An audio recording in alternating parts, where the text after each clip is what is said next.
That's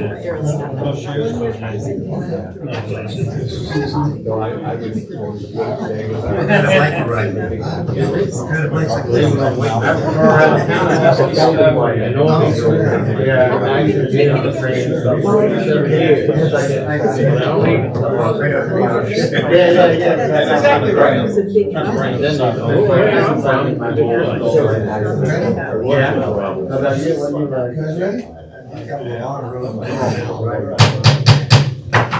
The meeting will please come to order. The meeting for the Board of Adjustment for April 20th, 2022 will please come to order. Adequate notice of this meeting as required by the Open Public Meeting Act has been that on January 19th, 2022, a copy of the notice specifying the date, time, and location was posted on the bulletin board outside the Borough Hall, mailed, faxed, or emailed to the Courier News, given to the clerk administrator, and put on the Borough website.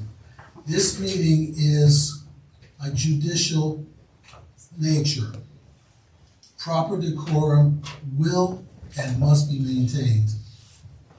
Only those items that are before this board and that the applicant has spoken about will be addressed through comments and questions. Nothing else. That's not the purview of this board. If anybody believes the meeting is being held in violation, please state your views. None? Okay. Roll call, please. Carter Dare. Here. Dan Jevitz. Here. Roberta Carpenter. Here. Brian Madinsky. Here. Rich O'Neill. Here. Ed Allen. Here. John Flores. Here. Morgan McLaughlin and Ed Alvarez will not be present this evening. Would someone please move that their absences be recorded as excused? So moved. Second. Second. All in favor? Aye. Okay. Next item.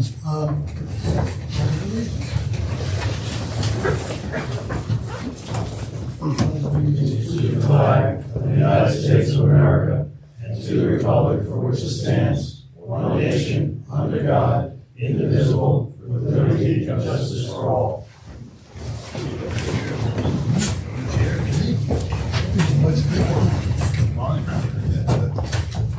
Okay. Next item, will someone move for the approval of the minutes of the March 16th meeting? I'll move. Second. Move and second. Any discussion? Roll call, please. Carter Dare. Yes. Dan Jevitz. Yes. Roberta Carpenter. Yes. Brian Madinsky. Yes. Rich O'Neill. Yes. Ed Allen. Yes. The Bell Avenue application, will someone move that this be dismissed without prejudice? What's that mean? It means that they can come back. They can come back with the same application. Well, they were never here in the first place. I know, but they can't mess it up. Okay. Legally, we can do that. Mr. Chairman, I just want to make sure you know, yes, that's perfectly fine, that it can be done. I'll make the motion on it. I'll second it. Move and second, any discussion? Yeah, I'd like to know, did they not complete their application? What's going on? It's been taking around a while, that's what I'm curious. Well, as I understand it, their initial application, I think, had some procedural, I don't want to say procedural, but certainly there were some flaws and some confusion as to what exactly was the relief that they were requesting. And I know we had discussed this, with regard to the information they had provided or not provided. And it was suggested at one point that they file a separate application for a certificate of non-conforming use, which they have now done. Though at some point, this application, apparently the applicant selected that application to be the one he was going to go with, and so this one will not be held in advance. We could have done that with consent from the applicant, but the applicant never provided that. So at this point, the appropriate thing to do procedurally is to dismiss it without prejudice, so we don't have any issues as to automatic approvals. Okay, I get it. Oh, I just want to put that on the record. Yeah, no, me too. It's been moved and seconded. And discuss. Second. Who seconded? I moved it. Rich seconded. Yeah. Ed and Rich. Carter Dare. Yes. Dan Jevitz. Yes. Roberta Carpenter. Yes. Brian Madinsky. Yes. Rich O'Neill. Yes. Ed Allen. Yes. John Flores. Okay, next item on the agenda, Robert Wood Johnson, 110 Green Hill Avenue.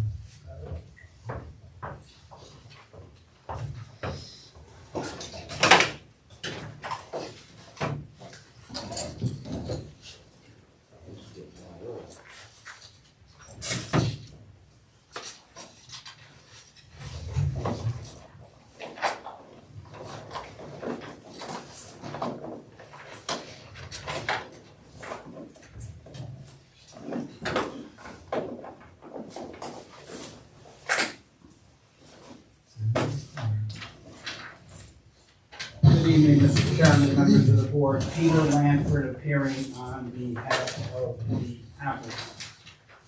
We are here this evening on behalf of Robert Wood Johnson University Hospital for a site plan approval and use variances and a couple of bulk variances. The application before the board this evening is a pretty straightforward application. The biggest component of it is a two-story addition to one of the existing buildings going vertically up. There is no expansion on unimproved land. There are other site modifications that the hospital decided to undertake to, again, improve the operations of the hospital. I've had the privilege of appearing both before this board and the planning board on behalf of the hospital for the last, I think, 13 or 14 years. And during that time, as things evolve, the hospital has made improvements which are for the betterment not only of the hospital, but for the betterment of the community and the county. As you are aware, this hospital is the only hospital in Somerset County, and it services the residents of Somerset County. The additions that we are proposing tonight are modest additions which don't substantially change the current operation of the hospital, but again, are for the betterment of the functionality of the hospital and for the patients of the hospital. While I have 800 people sitting behind me, I only intend to call 4 witnesses. The rest of the people that are sitting behind me are the support staff, which were the basis for the exhibits that we'll be relying on. And if there are any technical questions, they're here to answer them, but hopefully we won't get to that. 4 witnesses, so that you're aware. I will have a representative of the hospital. I will have Mr. Reynolds, whose office prepared the site plan. I will have Mr. Doss, who prepared the architectural plans. I will have Mr. O'Brien, who was the planner. I also have Mr. Dean here, who submitted a traffic report. If the board has any questions concerning it, actually not a traffic report, it's actually a parking analysis. If the board needs to hear from him, and I'll go over that during the testimony, I'll make him available. It may not be that he is necessary. So having said that, I will start with Mr. Zano.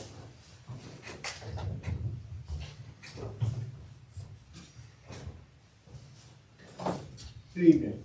Do you solemnly swear that the testimony you're about to give in this matter will be will be the truth, so help you God? Yes. Please state your name and spell your last name for the record. Donna Terzano, Terzano. Mr. Lanford, you heard your witness, sir. Thank you, counsel. Donna, by whom are you employed, Robert Wood Johnson, Barnabas Health. and in what capacity? I am the project manager through corporate services. Okay, and you are the one who's responsible for bringing this project to the board this evening and hopefully to construction and completion, correct? Correct. And as I indicated in my opening statement, the biggest component of this application is an addition to one of the structures that is currently on this site, is that correct? Correct. And which building is that? It's the pavilion building. And what does the pavilion building currently house? On the ground floor, which is the floor that you would walk into if you came into the emergency room or the main hospital entrance, is our emergency department.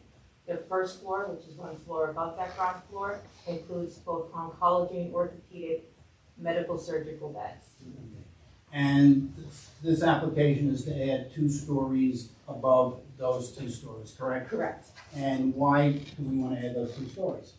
It is to continue the implementation of privatizing our beds, so when we complete this project, we'll have additional private medical surgical beds versus semi-private medical surgical beds. In layman's terms, what does that mean? That means we're gonna be adding 4 additional beds where you will be the only person in that room if you had to stay in the hospital after a procedure or surgery, or sharing it with someone. And how many beds are currently in the hospital? So we are licensed for 353 beds. Out of the 353 are medical surge beds, or 257. But in operation, we operate 222. And like I mentioned, at the completion of this project, we will add 4 beds in operation, it'd be 226. And can you indicate to the board the breakdown of the private versus semi-private after the completion of this project? So currently, we have about 32% of private rooms. At the completion of this project will be about 67% of our medical surgical rooms. Okay. And is that a trend today in the hospital industry to provide private rooms instead of doubles? Yes, Why? it improves patient outcomes and recovery for both, for family privacy as well as patient privacy, and reduces the time that patients are in the hospital all the time. Thank you. I have no further questions of this witness. Anyone from the board have any questions? I do. I want to just run through those numbers, you know, I'm Irish, I don't absorb numbers. How many beds are you actually adding to this facility? No beds are being added to the facility. We were adding 4 additional beds and how we operate. Meaning, we have our licensed number of beds, we actually Right. operate below the licensed bed number. Right, so your bed count will be, Bed count remains the same in terms of licensing from the state. okay, how about in the real world? Just operationally, we're adding 4 beds, but it hasn't changed our license. Okay, that's what I thought, but then I got confused later, but Yeah. now I'm not confused anymore. Okay. Thank you. Are you adding any, I'm just confirming my notes, are you adding any rooms or changing any rooms?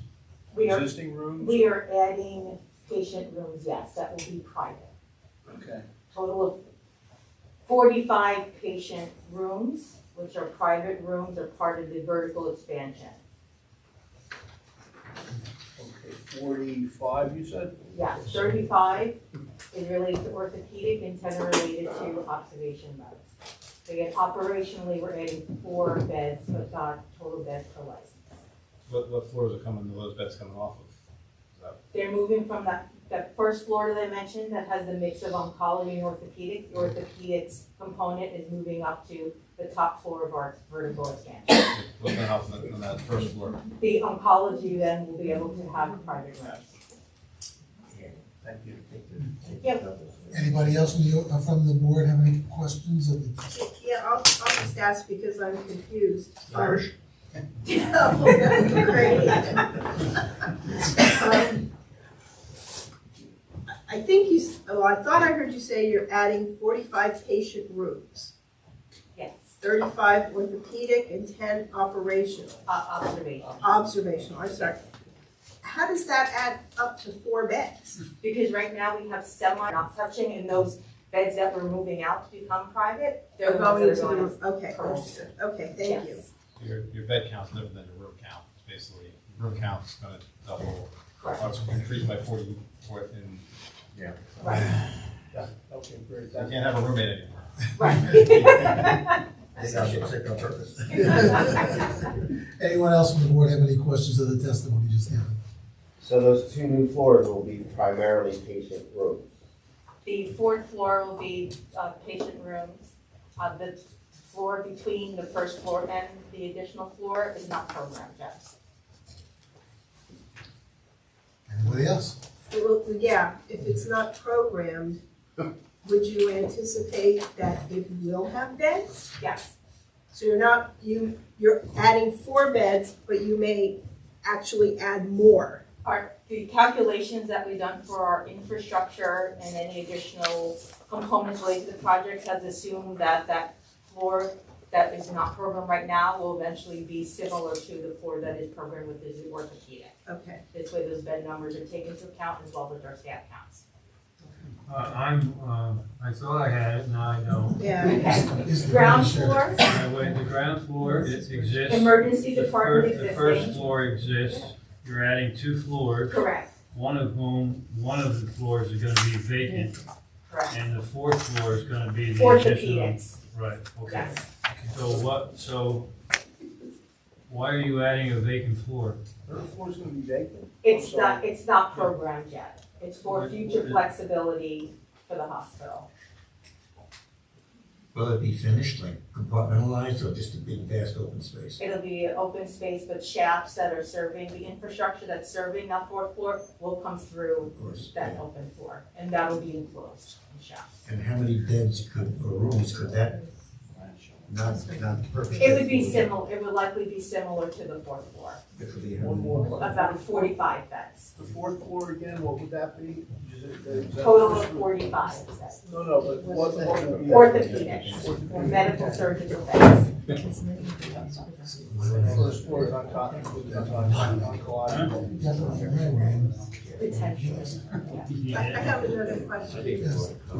Okay, so you're gonna have one floor that's gonna be vacant, but I think I saw on one of the maps, at some point in time, you're reserving the option to add a fifth floor, which I know has had no immediate relevance, except it will.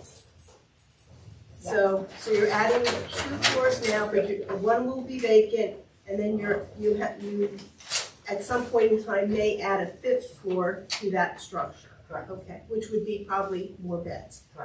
And for the record, if we were going to add a 5th floor, we'd have to come back and submit a new I application. understand. Correct. And I just want to ask one question to clarify this vacant space.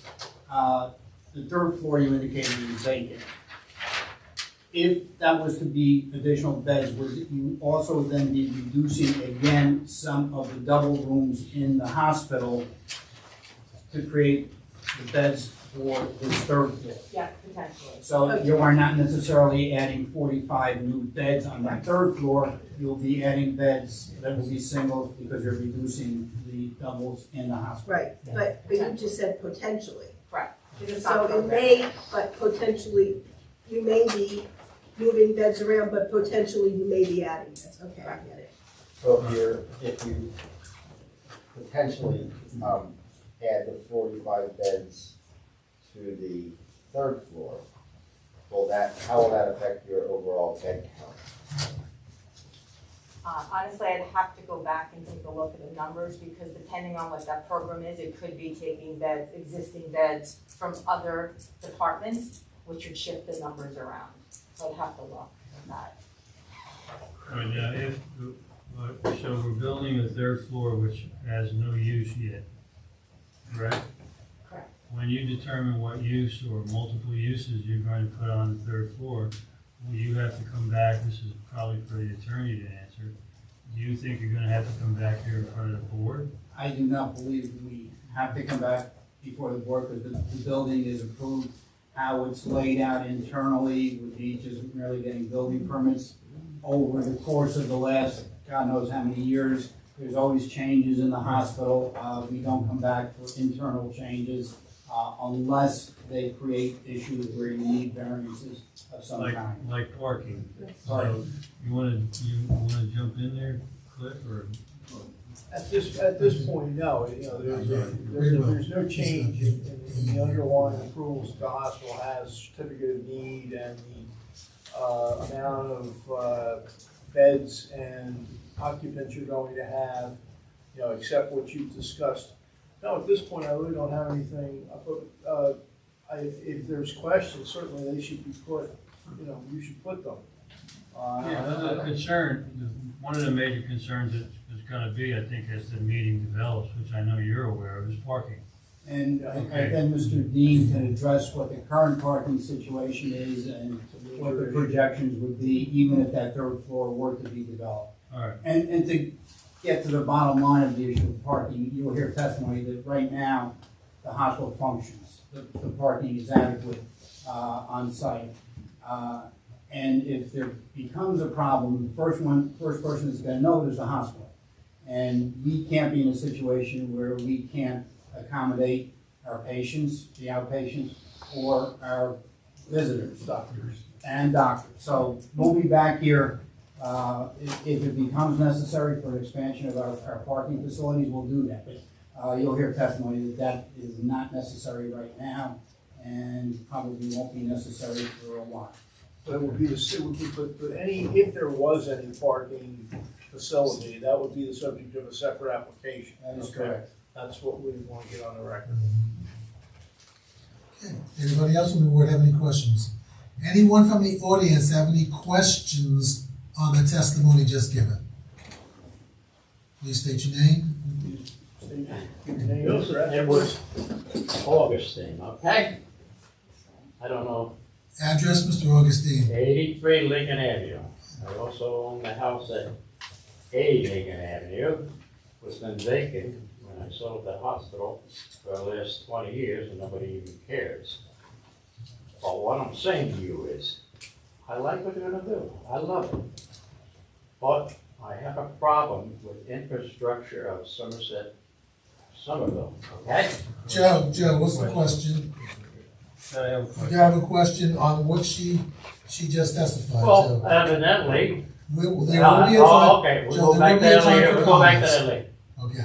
Right. If you have a comment, you I'll- can do it at the end of the applicant's case. Okay, what I'm saying to you, the application, according to this, was falsified, because now they're saying they're only gonna build, 20 rooms. But on the application, and what comes to my house, 45 bedrooms and 32 employees on staff. I'm gonna leave it at that. And what she said, it's gonna be vacant until they decide if they're gonna do that or not. Is there a- But what they're telling you now, we're not gonna do that, we're not gonna do Joe? 45 rooms. Is there a question? What's the question, Joe? The question is, are you gonna do what they said in this approval? Are you gonna put up 45 more beds and a room for 32 doctors or employees on these floors? That's the question. That's the question, and they denied that, they No, said they're not doing it. that was the question. Give her a chance to answer. Well, that's like, okay, I'm just asking a question. No, thank you. Well, the answer, Thank you very much for, listening. the notice was accurate and that we're adding 45 beds, but we're adding a net of 4 rooms because we are taking beds out of the hospital. So the notice is accurate as to what we are adding, but if you listen to the entire testimony, the net is 4 beds. Mr. Chair.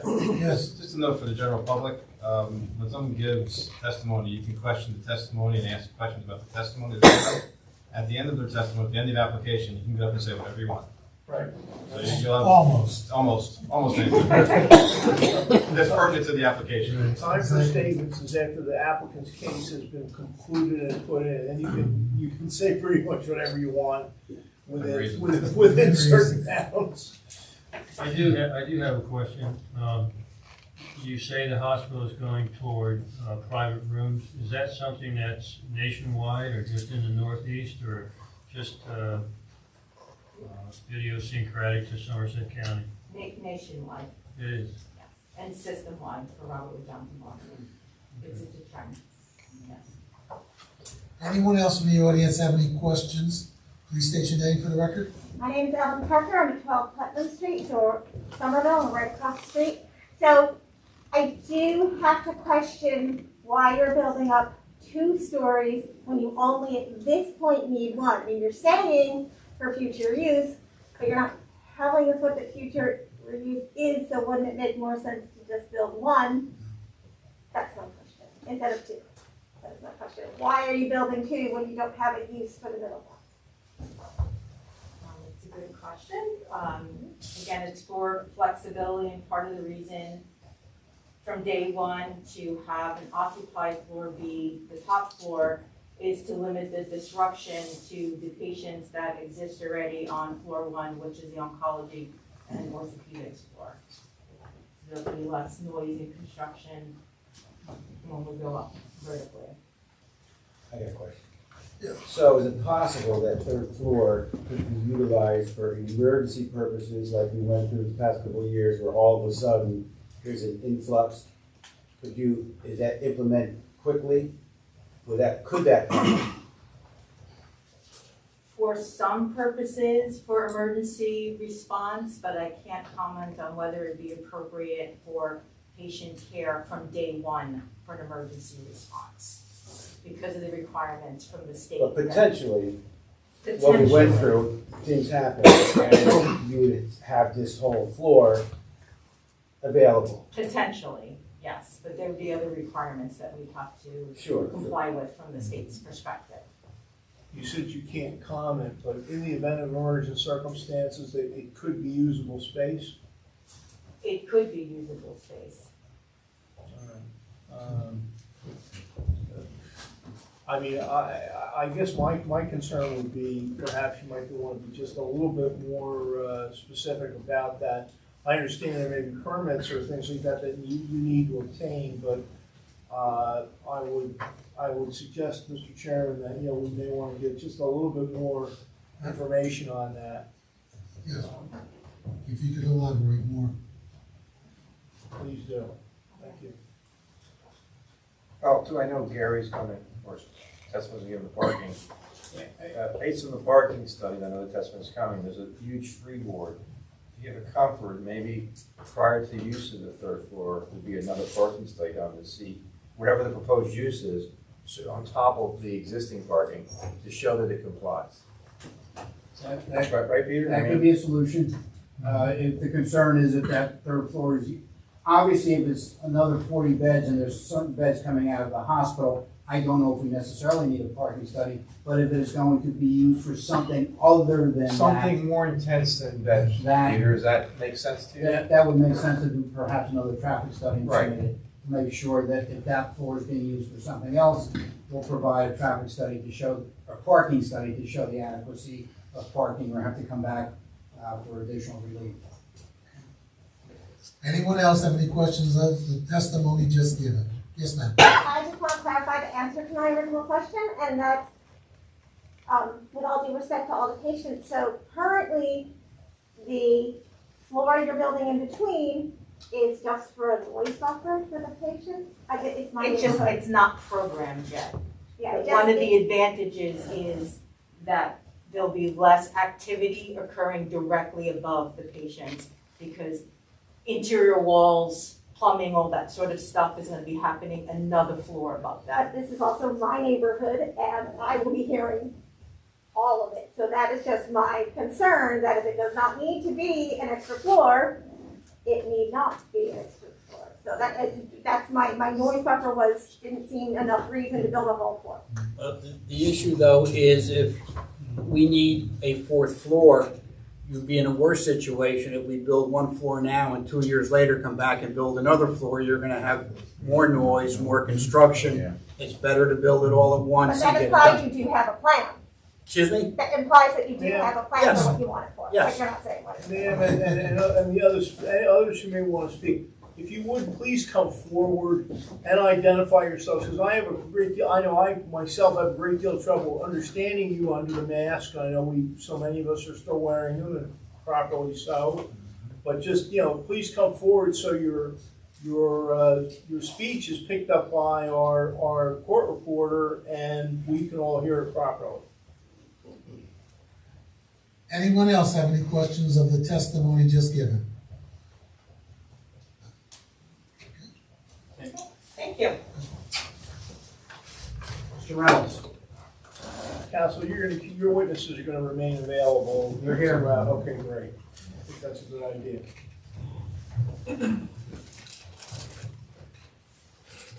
Please raise your right hand. You solemnly swear that the testimony you're about to give in this matter will be the truth, so help you God. I do. Please state your name and spell your last name for the record. Jeffrey D. Reynolds, REYNOLDS. Thank you, Mr. Reynolds. Counsel, you're the witness. Mr. Reynolds, what is your occupation? I am a landscape architect and a part owner of a civil engineering firm. And that's the Reynolds Group? That's the Reynolds Group. Okay, and your firm, give the board the benefit of your educational and professional background very briefly.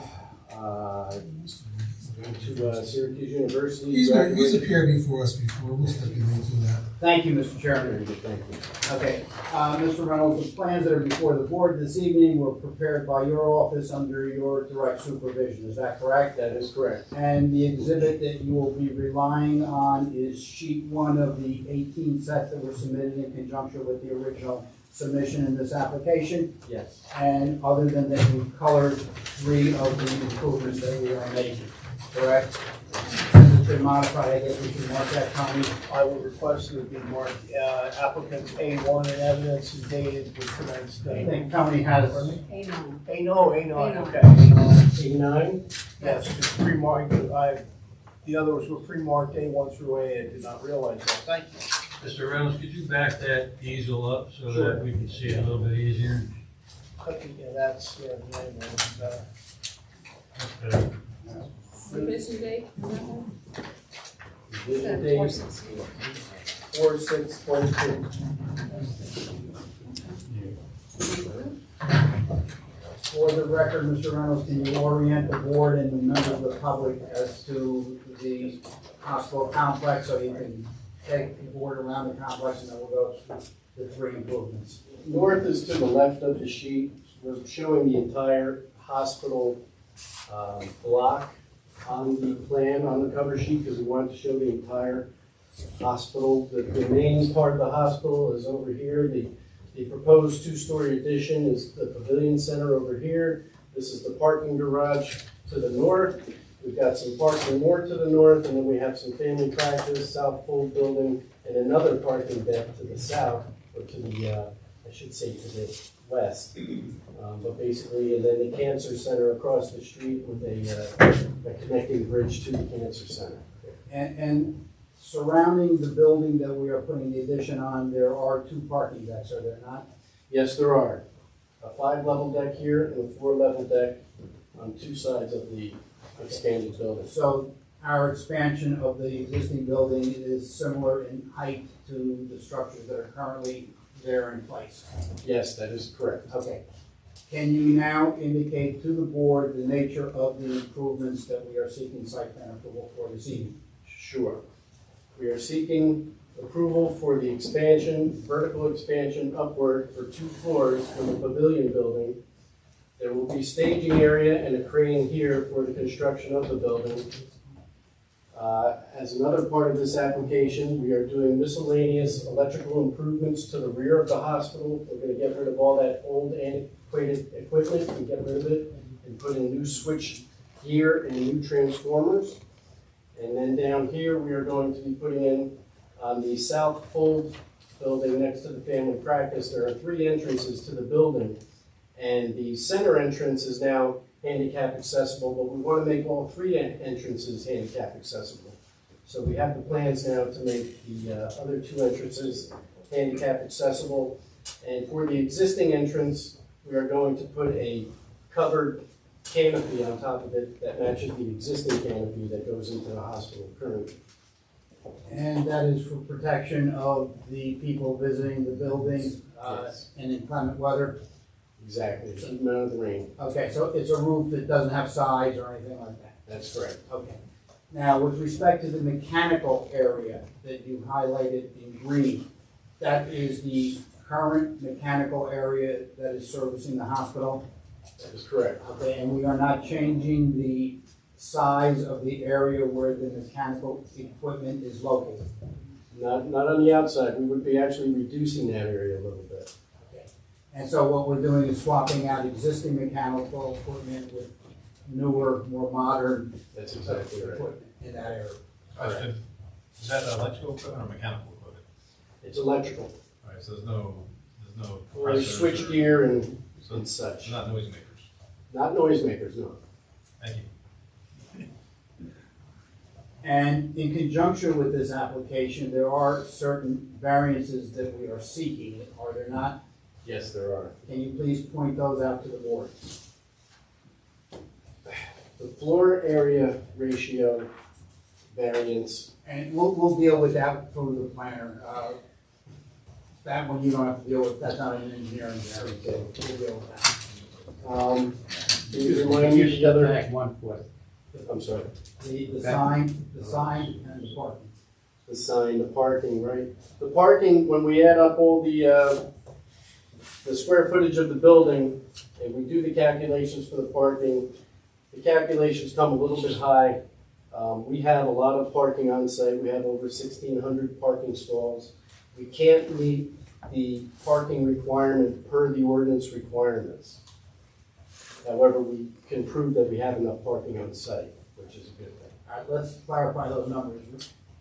We have 1,600 parking spaces. 1,609. Okay. Per the ordinance requirement, when we break down everything, what is the ordinance requirement? The ordinance requirement is, when you're doing it by gross floor area, you would need 1,795. And that yields the greatest amount of parking required. If you use the second calculation that the ordinance provides for us, by using the licensed beds and the employees and the outpatient area, then you come with 1,331 parking spaces required. And that, we meet that requirement, we just don't meet the more stringent one. Okay. Now, in preparation of this application, did your office do a parking analysis? Yes, we did. And do you recall what day you did that parking analysis, approximately when it was done? It was in the fall. Of last year? Yes. Okay. And that parking analysis that you did was submitted with the application and is on file with Somerville? Yes, it is. And when you did that parking analysis, what did you do? We went out and counted all of the vacant parking stalls throughout the entire hospital campus every half hour from 1:30 until 4 o'clock in the afternoon. And we basically got an average of all the empty spots from that time period between 1:30 and 4. And we came up with that there are basically 50% of the handicap spots are empty and 30% of the regular parking stalls are empty during that heavy used time of the day. I have a question. Was the hospital doing elective surgeries at the time, allowing visitors in on that study? I'm sorry, I couldn't hear. Was the hospital doing elective surgeries, or were they allowing visitors in at the time of the I study? believe so. I think they were in full operation at that time, and that was why they called me to do that parking study when they did, because they felt they were in full operation at that time.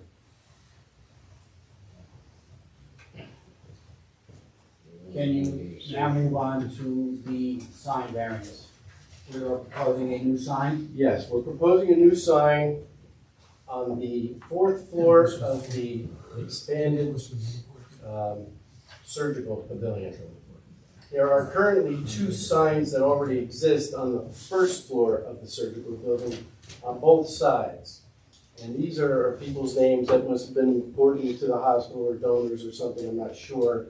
But the hospital with this new expansion would like to put a 3rd sign on the same facade, but much higher and a little bit larger. And for the record, do you have the sign dimensions? It is 14.5 by, it's 60 square foot total. Okay. And the fact that there are 3 signs is a variance? Yes. Okay. And then also there was a question in Mike's report as to whether the sign would need other relief because of its protrusion from the building. Right. In your discussion with the sign provider, will the sign comply with the ordinance Yes. as far as the It absolutely will not protrude more than 8 inches. What's the sign gonna say? It will have the Robert Wood Johnson, and if there is a donor that may help pay for this, we may include their name on that sign. So Peter, there's a number of signs and location of signs. Right. About this much right there. I have no further questions of Mr. Reynolds. Anyone from the board have any questions of the testimony just given by Mr. Reynolds? So the signage is gonna be on the top floor for Robert Johnson, the Zansky Pavilion still gonna be on below it, or is that still on the other side of the building? You know that, it's the name of the pavilion, I think was the Zansky Pavilion. Yeah. The signs that are there will remain. All Okay. signs will remain, we're just adding one more. And they're backlit, or how they lit up? They're gonna be backlit. On all night? Will they be on all night? I'm sorry, I didn't hear. Will they be on all night? They can be turned off if you would like them to be off. Or they can be done. Or they can be dimmed, The correct. program. I have some notes and reports that I thought that Jeff's gonna say he's gonna comply with to address lighting, about the temperature, dimming of the lights, and we would address that. should the board grant approval in the field when it's done to make sure it's not too bright. And the lighting is gonna match whatever lighting Yes. is currently out there. Before I let Mr. Reynolds go, I did neglect one other thing. When we originally submitted this application, at the end of last year, there was a review done by Mike in March of this year, correct? Yes. And that review consisted of 18 pages. And did you address those 18 pages of comments? I sure did. Okay, and you resubmitted plans in response to those comments? Yes, we resubmitted our plans and then Mike had another round of comments. Okay, and that was 3 pages? That was only 3 pages. Good. And the comments that he set forth in that report, you can address and comply with? Sure. And what were those 3 things? Well, what I said is, I gave comments that needed more elaboration from what Jeff had submitted. Basically, the comments in the original report are still there. He addressed them, and some have to obviously have to be addressed by the board, but the aesthetics, the screening, those types of things are going to be addressed by the applicant. But the comments I said was clarification on the signage and some clarification on the emergency backup power. And I think there was, well, let's take a look. I can speak to that question of emergency backup. I think that was your last one. That was Yeah, emergency backup and a question about the color renderings, making sure they suggested they bring color renderings. The new equipment on the rooftop, the applicant said in response that it's already matching the building, it doesn't have to be screened. So I suggested that the applicant bring screen renderings in color to show how this works with the aesthetics of what's being proposed, the existing building. Because I had some comments too about the existing HVAC where they can be screened. So I'm sure Peter, they're gonna thoroughly vet that. So that's what I was basically saying. I didn't want to regurgitate everything. Jeff did a good job addressing the nuts and bolts. So I was hoping that we would comply with the nuts and bolts. And during, should we get to compliance, we'll deal with that. And we can focus on what's the board's concerns. It appears to be aesthetics, noise, parking, and the overall feel and look of what's going on. And for the record, the architect this year will talk about the feel and look and the screen right. and all of that with the next witness. Okay. Anybody from the board have any more questions? Anyone from the audience have any questions of Mr. Reynolds' testimony? For the record, please come up, state your name and address. State your names, spell your last name and your address, please. Mike Parker, Parker, 12 Pleasant Street, Somerville, right across the street. Along the road and that thing. Okay, I have a specific question about the sign. Is it going to be in a similar style to the Obzensky sign? Is there? It's silver, it's backlit white, or is it going to be more like the RWJ giant sign that's up on the big building? I think it's going to be more like the RWJ. The big sign. That concerns me. That big lit up sign. It's obnoxious as it is, staring at us all the time. I don't have another one. It's even closer. Moving over the house. Why? Why? Who can see? People won't be able to see from blocks away. But why? Question. There are emergencies. Question to him. Okay, so the question was about the sign. I just want to make a comment about that. Thanks. Okay. That sign isn't 100% etched in stone yet. We don't really know what it's going to say. Like we said, if there's a donor, we would like to put their name on the building. But we think that the RWJ symbol will be up on there. You say it's gonna be 60 square feet. How big are the 2 existing signs on that pavilion? I'm not sure at this time. Not 60 square feet? No. Half? Probably half. I would be a good guess.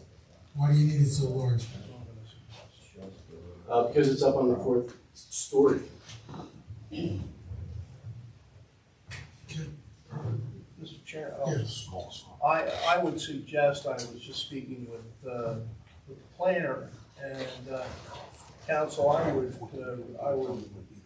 ask if your client would be amenable to a condition of approval which would indicate that your client will comply, the applicant will comply with the comments and recommendations of the Cole report as a condition of approval. We absolutely will. All right, so noted. Okay. Anyone else from the audience have any questions of Mr. Reynolds' testimony? Okay.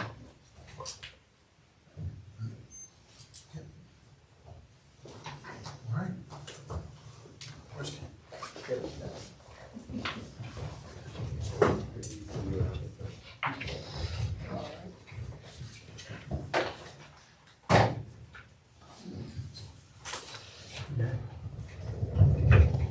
Good evening, sir. Please raise your right hand. You solemnly swear that the testimony you're about to give in this matter will be the truth, so help you God. I do. Please state your name and spell your last name for the record. My name is Kenneth Doss, D-O-S-S. Very good. Counsel? Mr. Doss, you haven't testified before this board before. I have not testified before this board. No. Please give the board the benefit of your educational and professional background. So I have a Bachelor in Architecture of 1990, so I'm an old dude. I have been practicing healthcare exclusively for about 25 years. I am a principal at Array Architects. We are a national healthcare-only architecture firm headquartered right outside of Philadelphia. I would offer the testimony of Mr. Doss as an architect. Fine. Thank you. Mr. Doss, in order to make it a little bit easier for the board, you have certain exhibits that you're going to rely on, which are part of our plan set, but they're colored. And I do have smaller handout versions, which I would like to give to the board members, and I guess Tony will mark them 810. Yes. That's fine. And you'll mark your Yes, we'll mark these 810. overall. Okay, very good. Thank you.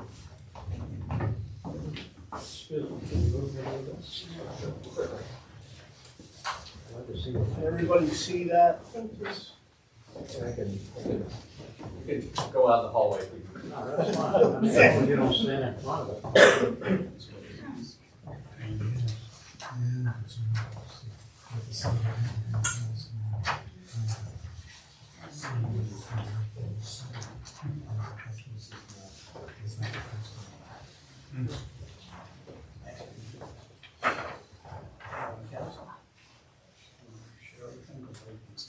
Yeah.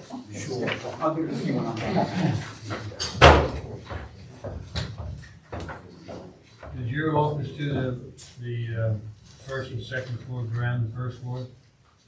Yes, probably about, oh my gosh, probably 15, 20 years ago, yes. Mr. Doss, let's start with what's currently on the site now where we're proposing the addition. So currently on the site here, you can see that the ground floor is the emergency department. So there's a canopy out here on the ground floor where ambulances pull in and drop off. The floor directly above that, if you on the rendering, there's kind of the white kind of cornice line at the second floor. That's the top building now. So that second floor is patient beds, as Donna mentioned. And so then from that white line up is the vertical expansion. And can you describe the vertical expansion as far as materials look? Yes, so the vertical expansion is a brick facade. We would have loved to have matched the existing brick that's on the lower level. It's not manufactured anymore. So that's the reason we've gone to kind of the two-color brick scheme so that we can have a lighter color that's approximately matching the existing brick and then a darker color that's complementary to it. Okay, and the panels between the windows? The panel, that's again a brick spandrel between the floors. Okay, so it's all brick. And vertically? Yes, vertically are you talking about the material? Yes. Yes, we're all brick on the facade. We do have a little bit of, as you see, we have some flashing along the top. That will be a metal flashing. Okay, and you've been to the site, you're familiar with it. The height of that building in relationship to the parking garages in the back of it and to the side of it, can you comment on that? Correct. We're approximately the same height, actually a little shorter than the buildings surrounding. Okay. And can you now take the board through the rest of the exhibits that we handed out so that they can see it from different angles? Yeah, so again, this first image is kind of an elevational view from, taken from street level. And I'll point out on that we this series of renderings that we have, we've generated to kind of show the prominence of the mechanical units from the street level. They're set back far enough where you're not going to be able to see them. Okay, yes, my phone didn't understand. So the next view on the second page, that is a view of the building from the existing entrance drive. This is the drive that goes between the parking garage and the existing facility. So again, showing the brick facade and how it's related to the existing structure. Okay.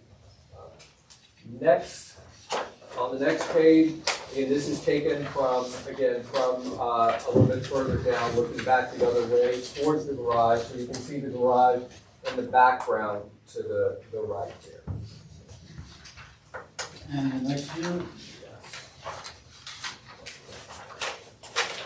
The next view, this is actually on the ground, looking at where the existing drive goes through into the parking garage.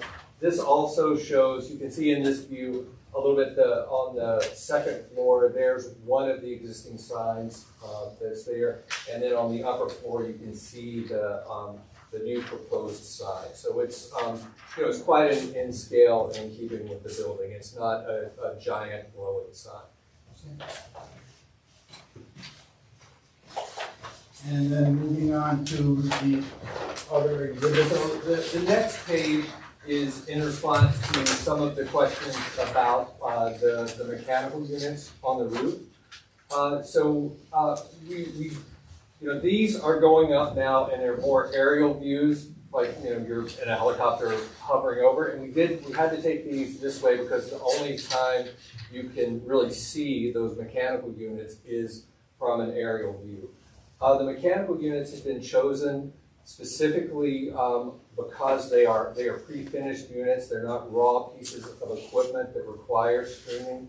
They actually come as packaged units where the walls of the equipment are actually built screen walls, and they're a metal panel finish like you would typically see on a finish of a building. And the colors that we've specified are consistent with the brick colors of the building. And on these aerial views, where is the building that we are proposing for the addition? So again, this is it's a little darker brown here, but here is the existing building down here, and then the two-story addition above it. And then the same is the bottom image on this page is again looking over the top of the parking garages, and you can see the addition. Okay, and the mechanical units will be somewhere centered in the middle of the addition? Correct. They are kind of centered in the middle of the addition to align with existing shafts that are in the existing building, but the units are set back from the base of the building so that they're not as visible. So a pedestrian, a motorist, or anybody traveling around the hospital facility will not be able to see these new units? That's correct. Okay. And you indicated that they were self-enclosed or self-contained. Do you have a sample of the material that? I do. Let me grab it out.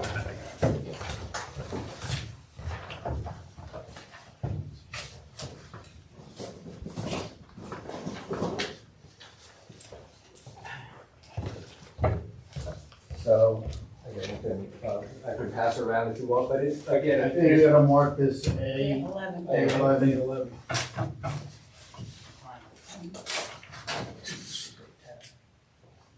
Yes. I guess, why don't you explain to the board what this is, and then we can pass it around.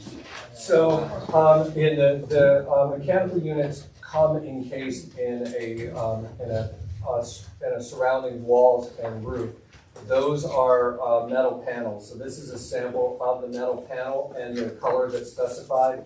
This color is to coordinate with the brick color that's on the facade. So I can pass that around if anybody wants to.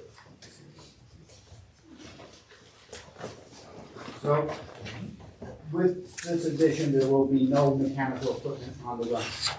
That's correct.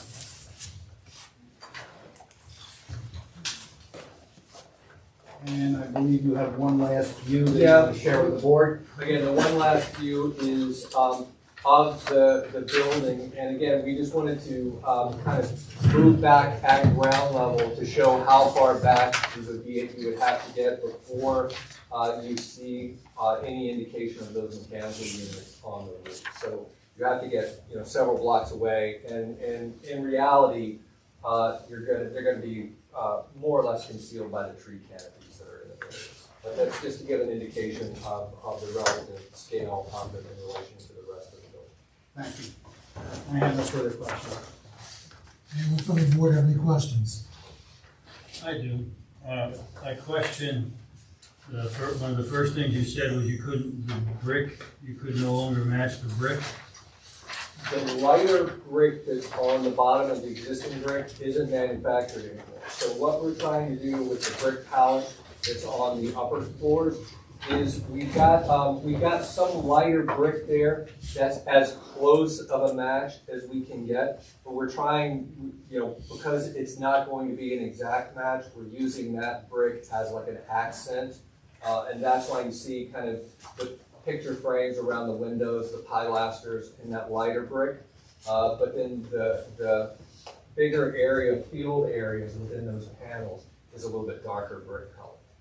Well, I mean, did you explore other brick companies, other manufacturers to try to get a brick that was closer to the existing ground floor and first floor is very smart and very light. What you're adding is kind of blocky, dark, and not as pleasant as the existing ground and first floors. This brick is actually close, the darker brick that's on this is actually closer to the brick that's on the rest of the campus. This brick that's on the ground floor is a little lighter than the brick that's on the campus. So this is matching a lot of the other buildings that are surrounded. But, you know, again, the lighter colored brick that's kind of framing the windows and, you know, and kind of framing these corners here, that is just about as close as we could get to that existing brick color. And what is the blocky element to the right-hand side of that elevation? To the right-hand side, Yeah. that's a vertical extension of the existing emergency egress there. What investigation did you do to try to turn up matching brick? I do a lot of work in historic communities where that is a major issue, and I know especially in old buildings in Hudson County, there are, you know, frankly, a lot of brick makers that go to a lot of trouble along those lines. I mean, yeah, we did. So again, we went to most of the major manufacturers, Goodyear and Nikkei. And we also went to the manufacturer that manufactures that brick. That happened to be a brick that, you know, it's a more modern brick, so it's not a lot of the historic bricks. They'll have the mixes and they can bring them back for historic restoration. This one was a more modern one, and they didn't have any intention of bringing it back into production. Have you thought about that two-story block to the right? There's no windows in it or anything? It is an egress stair, so there it's not occupied space on the side. Wouldn't it look, it's just a big bump on the building, as I see it. It sure would be nice. I mean, you look at the ground floor and the first floor, that's also a stair tower, but at least they've opened it up with some fenestration. You just stuck a bunch of brick on top of it, 2 stories high, with no relationship to the outside or the inside. I object to that. But those are the questions I had. Anyone else from the board have any questions? Can there be a modification if the board desires? Certainly. It would be easy to, you know, as you said, add a window in there. Right? As we were going through the programming and everything with the hospital, you know, the idea of adding windows in there, quite frankly, never was a major issue. So I'm sure it would be, if that's a condition, we would be able to look at that. Anybody else on board? Anyone else, anyone from the audience have any? So the rendering on this first page, is that the accurate color, or are the renderings further on? The renderings further on are not, this is the accurate color on the first. These, the renderings that are further on, the aerial views that are showing the scale of the mechanical unit. In order to do that, we import our model into Google Earth. Google Earth doesn't have the same rendering engine, so it doesn't render the colors accurately. And then these aerial views also include that two-story walkway, is that correct? Correct. The There? two-story walkway is, you can see it over here, right? That's that gray here, gray metal panel. And is that the finish of that two-story walkway? That two-story walkway is a metal panel, so it's a lighter color. There's some existing columns or piers that are coming up out of the roof, and we're matching the color of those.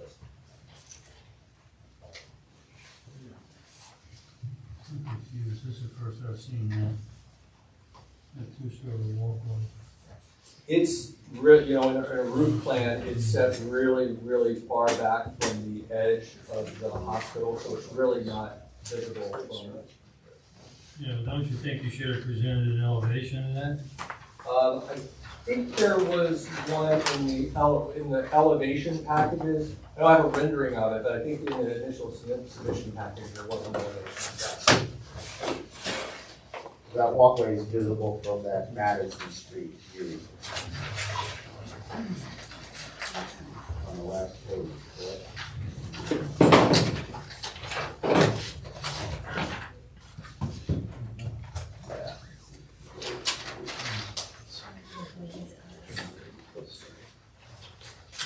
It's on sheet A7. Sheet A7 of the architectural report of our submission initially show that. I don't have that, unfortunately, that's probably my fault. I don't have. You have it? It's on the plan here? Yes. All right.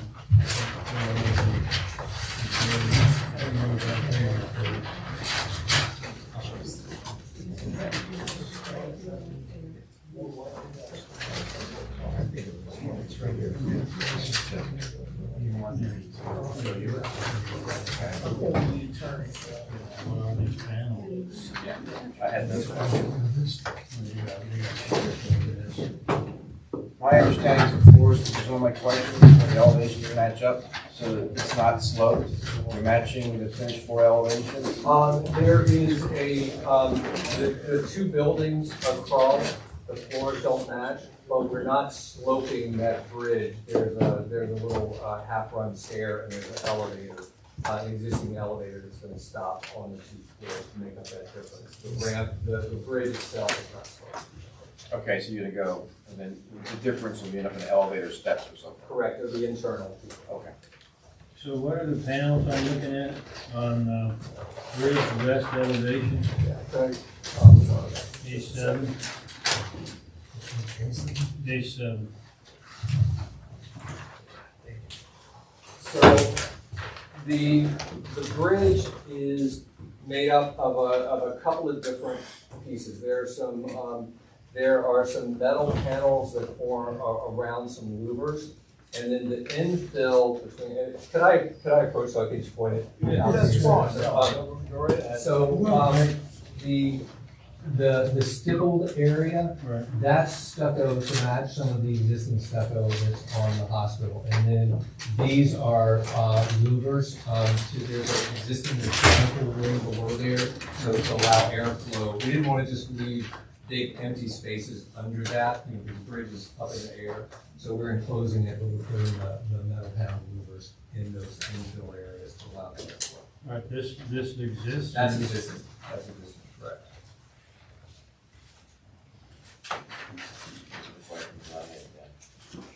So the mechanical unit has a little bit of a green tinge to it compared to the bricks on the on the facade?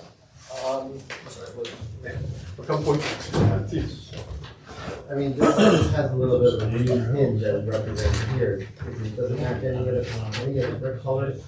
It's matching, it's a very close match to the brick. I know that the printing may be off, but that is very close. This has a green hinge to it. I think it's probably a little bit.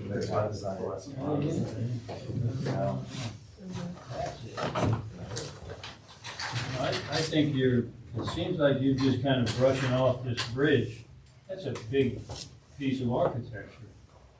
It's a big thing, but it's set really far. If we could have let me go back to the plan here. So if we go to, if you just go to the first sheet in this set,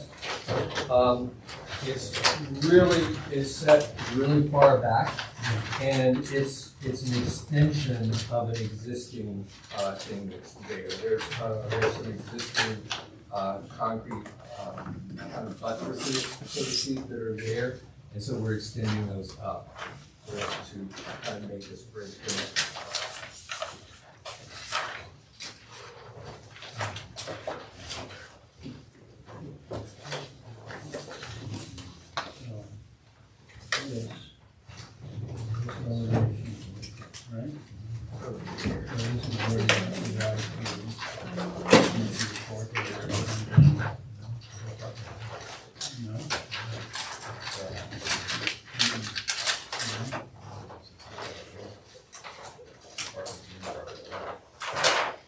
No, I think there's parking underneath.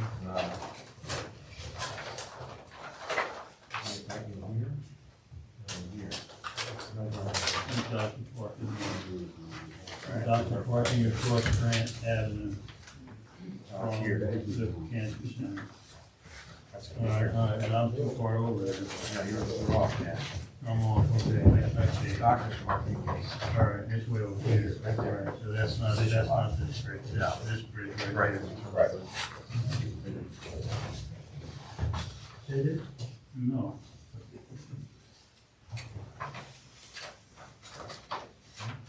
That bridge will be roughly the same height as the two additional floors? Correct. It will connect the fourth floor of the vertical expansion over to the existing surgical floor. It's a little bit, the floor elevation, again, we're a little bit taller, so you enter and there's a half a flight step down to where the connection is over the surgery floor. And the panels are gonna be stucco, you said? Correct. Right, and this on bridge west elevation, that piece of architecture already exists? Correct, and if I can What is that? Again, right now there is there's a I think it's a rehab gym that's in that area that is raised up on, for lack of a better term, concrete pillars, buttresses. And so we're using Show me that here, would you please, I'm sorry. well, this is the new bridge here, but you see these pieces that are there, that are under there. Those are the pieces that are there that we're extending up and carrying. Where's this? This is behind there. Oh. So this building is in front. This elevation is just really cutting through. And those are the colors, or are these colors? Now, off? again, these colors are off. This is more of this kind of creamy colored stuff out. All right, I can't see that, man, this is a big complex here. So this is over here somewhere, I can just barely see it. Correct. Barely see it, but you can certainly see it from Madison. Correct. Well, again, on this aerial view, right, as you're up in the air, you can, but in plans, again, it's, here's the, this is Post Street here, so you can see how far back from the building edge that is, and the same on Lee Hill. It's really deep inside the mass of the existing campus. And how wide is that bridge? I believe, I'd have to go back and check the dimensions, but I believe it's a little over 12 feet wide. Mr. Reporter, you're getting all this right, okay, great. This and that and there. No, when there's a colloquy, it's always fun to approach, but it's want to make sure that it makes the record. Okay. Yeah, thank you. Okay. Thank you. anyone from the audience have any questions on the testimony just given? Please come forward and identify yourself and your address. Mike Parker, 12 Putnam Street, Somerville. Can you show, I think it's the second page, that's showing the relationship with the Post Street deck.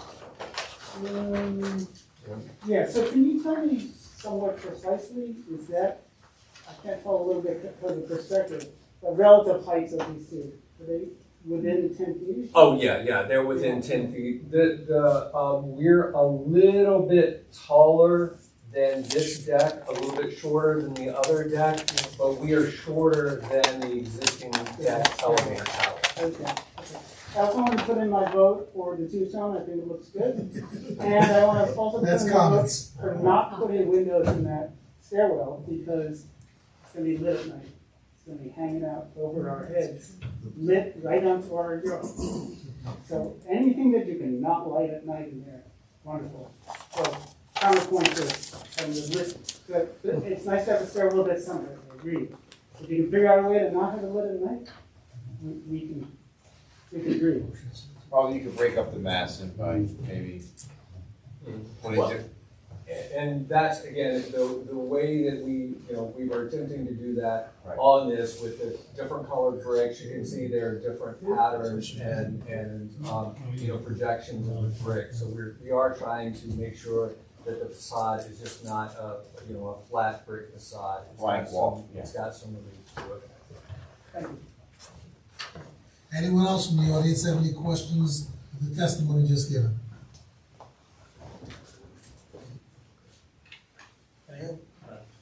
All right. Mr. Dean?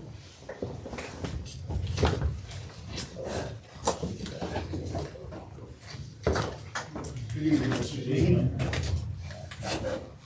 Do you solemnly swear that the testimony you're about to give in this matter will be the truth, so help you God? Yes, I do. Please state your name and spell your last name for the record. Gary Dean, D-E-A-N. Counsel, your witness, sir. Mr. Chairman, Mr. Dean has appeared before us before. Thank you. And applied before. Mr. Dean, you were retained by the hospital to do some parking analysis when we submitted this application, or prior to the submission of this application, and also conducted some parking analysis just recently. Is that correct? That is correct. And can you indicate to the board when you did your parking analysis, what you did and what your findings were? Certainly. And just by way of background, I'm a civil engineer that specializes in traffic engineering, and in that capacity, I've been working with the hospital, I think, for close to 30, if not 35 years. Well before the garages were built and through a number of their applications that have been before this board. Prior to this particular application, my office had been retained in 2018 for an application that was subsequently reconstituted for what you have before you. To answer Mr. Lanford's question, we augmented the traffic counts or parking counts that were done by Mr. Reynolds' office, and we did our studies in May of 2021. It was May 24th and May 25th, a Monday and a Tuesday. In addition, Mr. Cole, in his review memorandum, had asked, one, were the outpatient facilities at full capacity, recognizing, as we emerge from the COVID pandemic, were things normal? And the answer was yes. The hospital was at full staff, full capacity. Elective surgeries had been resumed, and all of the outpatient components were fully active when we did our studies. Nevertheless, as yet another snapshot, Mr. Cole had recommended as a condition of approval, but we thought it would be instructive this evening to provide yet one more data sample. So in it was March of this year, Tuesday, April 5th, so just a few weeks ago, we went and redid all of our parking counts. I'm pleased to say that it's almost scary how accurate they are, that everything was identical. We had roughly 1,200 vehicles parked each time we did our studies. And you've heard there's roughly 1,600 total parking spaces at the hospital. So our parking is operating at 75% of capacity. We have 400 unused, and just so you're aware, we study beginning, as we get to around the 10 o'clock period, we do our counts all throughout the day, and then once we get past that second shift at around 3 o'clock, that's when we stop. And our peak times consistently have been right around noon, 12:30, somewhere in that general range. So we've, I think, very comfortably concluded, and as you've heard from the applicant, that the nature of the application does not add significant new components to the hospital. It's a reshuffling of, think of it as dual occupancy to single occupancy. So the patient count remains the same, the visitor count remains the same, but for additional employees at 32, we are still operating with an abundance of reserve and excess capacity. So I think for those that are concerned about the what ifs, what happens with the vacant space as it gets filled, we do have sufficient and more than adequate parking. Our office, we love to do traffic counts, so it happens to be a condition of any favorable action you take, sure, we'll give you yet another snapshot. But I think over the years that we've been doing this, we've always found that there's an abundance of surplus parking for the hospital. And that's all I have. I know Mr. Cole had some questions surfaced during Mr. Zano's presentation, but I wanted to share that with you up front in case there were any lingering concerns relative to parking. So in conclusion, Mr. D, if the unallocated third floor were to be used similar to the fourth floor with 45 beds, and again, repurposing some of the existing beds to singles, in your opinion, there's more than adequate parking? There is. Okay. If it were to be used for some other activity, which may be more intense than just beds, it may be appropriate at that time to do a reanalysis to see if something needs to be done. I would say possibly, and the reason I offer that answer is things like imaging equipment or large pieces of equipment have a big footprint, but don't require parking. And so it's a little difficult to crystal ball accurately what those needs might be. Obviously, as technology continues to advance in patient care, it's tough to guess right now, but to construct and mobilize and have that work done once to lessen the impact on the neighborhood, I think is prudent. And that's, for example, some of the reasons why the parking structures have been overbuilt. It's you want to do it once, do it right, and allow that extra freeboard or capacity to accommodate periodic applications and reshuffling such as this is. Thank you, Mr. Moore. Anybody from the board have any questions? Of Mr. Dean? I have a question. I'm not sure whether you're the appropriate person to ask, but it seems to me that the hospital almost always has one floor out of service, being modernized, updated. So it just looks that way all the time. Am I correct in this assumption? I am truly the wrong witness. Do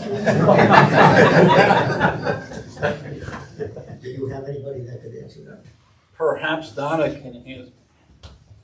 We are frequently updating and modernizing, improving our facility, so it's possible that you're seeing, we just finished a cardiology floor, for instance, so it's possible that that's what you've been seeing through windows and passing by the hospital. We've embarked on a master plan over the last couple of years.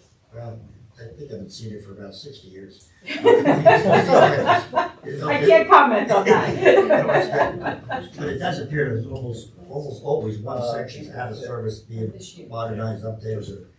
There's been a lot of So your construction footprint, activity your recently. footprint waivers. Yeah, we've had a lot of improvement over the okay. last few years, yes. Gary?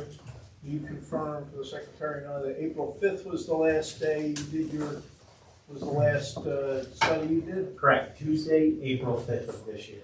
Okay, and that was a routine business day, correct? It was, and it was consistent when we had done our prior counts in May of 2021. We looked at a Monday and a Tuesday. So we've now looked at two Tuesdays, if you will, in addition to a Monday. Very good. Thank you. I don't want a copy. Can I get a copy of that? Of the latest data? Yeah. Of course. I Thank have you. copies for everyone. It was just, Oh, yeah. Just for the record. That'd be great. okay, Mr. Cole had asked, and again, we've, I'll do my best to speak loudly so the court reporter can hear, but we've identified each of the individual lots at the hospital. North lot EMS, the handicap lot, the physician's lot, the cancer center lot, the Rehill garage, post garage, and they all total up, thank you, Thank you. to, we counted 1,601 spaces. I know Mr. Reynolds said 1,609. We're there. So in any event, and what we did is we showed you the utilization of each one of those facilities, but the overall parking on the hospital campus is 74%. That'll be marked as A12 in evidence. The other question, you seem to have some open spaces. Do you still need the church lot to rent, or? I can't speak to that. It's an arrangement that the hospital has had with the church, and it certainly does provide even better parking buffer. But there's a benefit to the church with the relationship, so. Good, counsel, I see you squeal. No. So, because I've got some background information on that. That church parking lot is basically used for contractors or construction vehicles who are coming into work at the hospital, so they don't take up multiple spaces in the parking lot. They are not for visitors, guests, physicians, and they're there during the day and they're gone. They're not there on evenings or weekends. They're just for the construction parking, which helps make the other spaces available for everybody else. The Post Street garage is basically for employees? No visitors park there? I don't know again how it's assigned.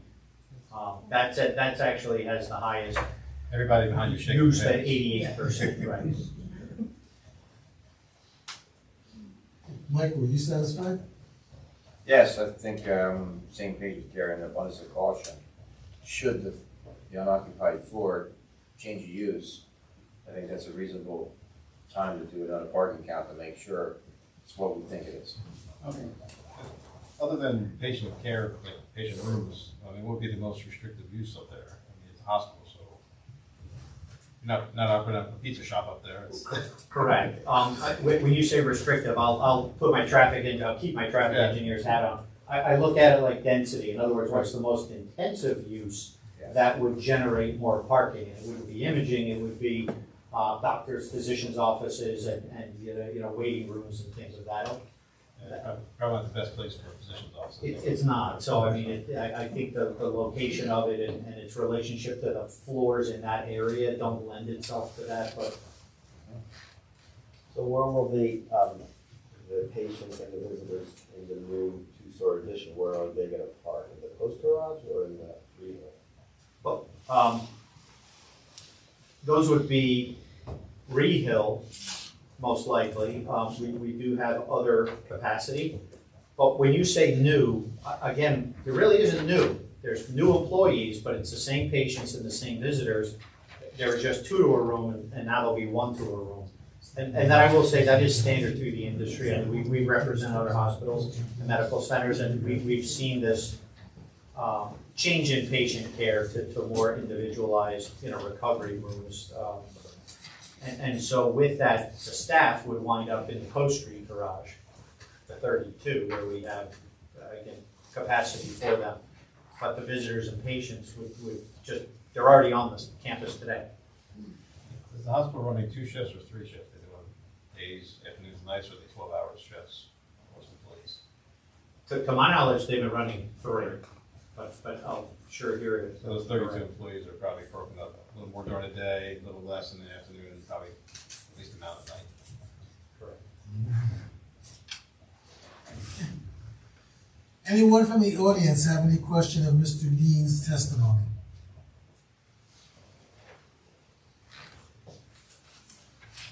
Thank you for your time as always. Mr. Dean has another commitment, the other problem with releasing him. So you asked our witnesses to hang around. Mr. Chairman, it doesn't appear that Mr. Dean's testimony would be further needed, but I'll leave that up to the board. I don't think we need it. I think, just one last time, any further questions for Mr. Dean from members of the interested public? Council, as far as I'm concerned, Thank you. excuse him. Thank you all. My last witness is Mr. O'Brien.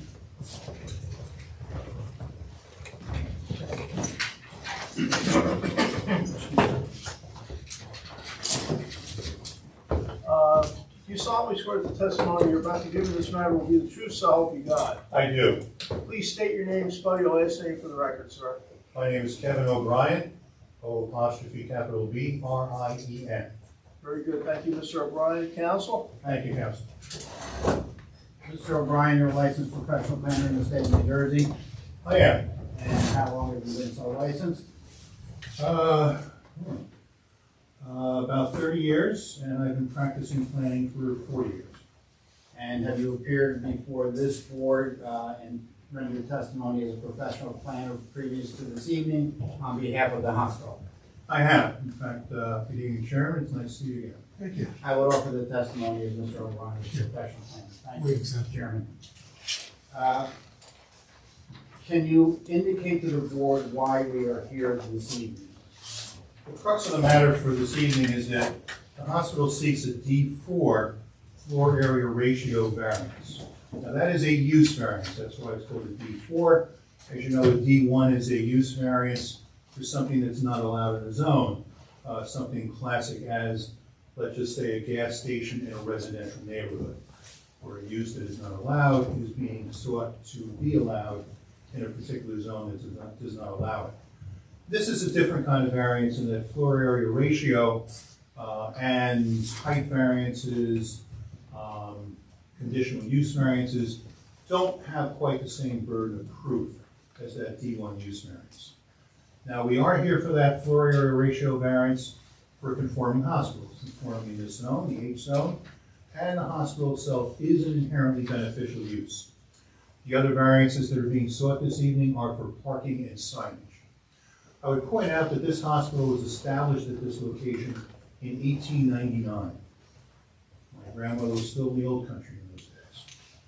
Parts of this building have been here for over 100 years. Any person who can see this hospital currently has come here after this hospital has been established.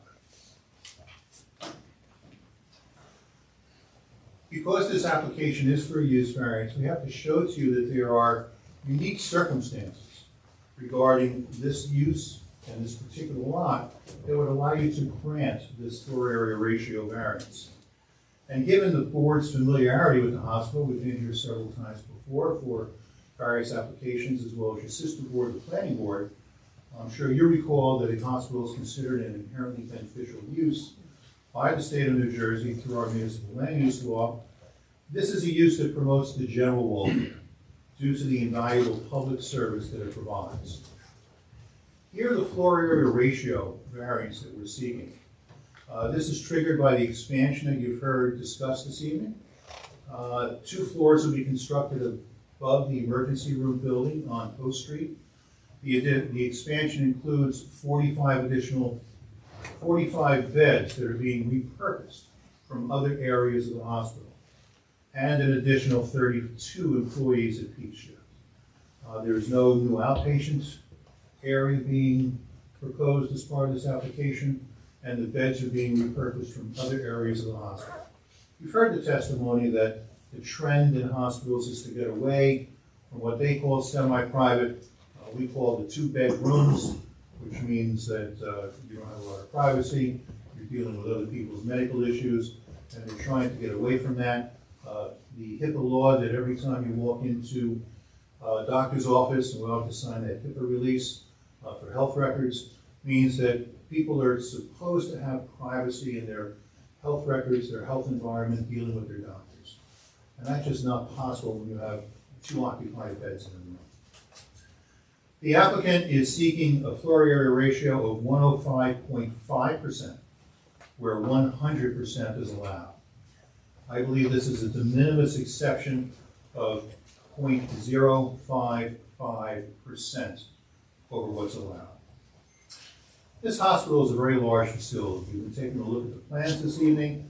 It's over 14 acres in size. There are a number of buildings, a number of entrances. That's why a number of appropriately sized signs are needed to guide the public to the various parts of this facility.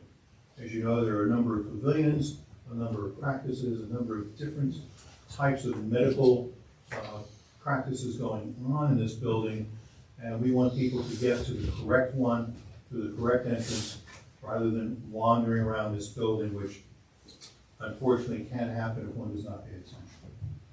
As you've heard, the change will not result in any additional beds to this hospital. We believe that the adequate signage that we're discussing is essential to guide folks to this facility and to the correct entrance. Parking on this site has been found to be adequate in the 2 studies that you have in front of you. No change in the existing parking is proposed. At 74 to 75% of occupancy, plenty of parking is available. Although we believe some new employees will be added, no additional patients are expected. So we believe that adequate parking will continue to be provided there. The Borough of Somerville recently rewrote their master plan in 2019. And that 2019 master plan talks a lot about the hospital. In fact, because of its status as the regional medical facility for Somerset County and surrounding areas, it is an economic engine here in Somerville in terms of spending, number of employees, and impact upon the regional economy. So therefore, it's one of the 3 areas that the master plan points out are very, very important to the future growth of Somerville. On page 3, for instance, the master plan states, quote, critical resources such as the central business district, county complex, and hospital need to be preserved without sacrificing the existing character of the borough community. On page 9, a goal is listed, quote, encourage county and hospital expansion opportunities to certain designated areas to limit any adverse effects of expansion on established residential neighborhoods. And among the policies that are discussed in the master plan on page 9 are develop master plan guidelines to ensure integration of Somerset County and the hospital expansion plans without detrimental effect on the borough's existing neighborhood fabric.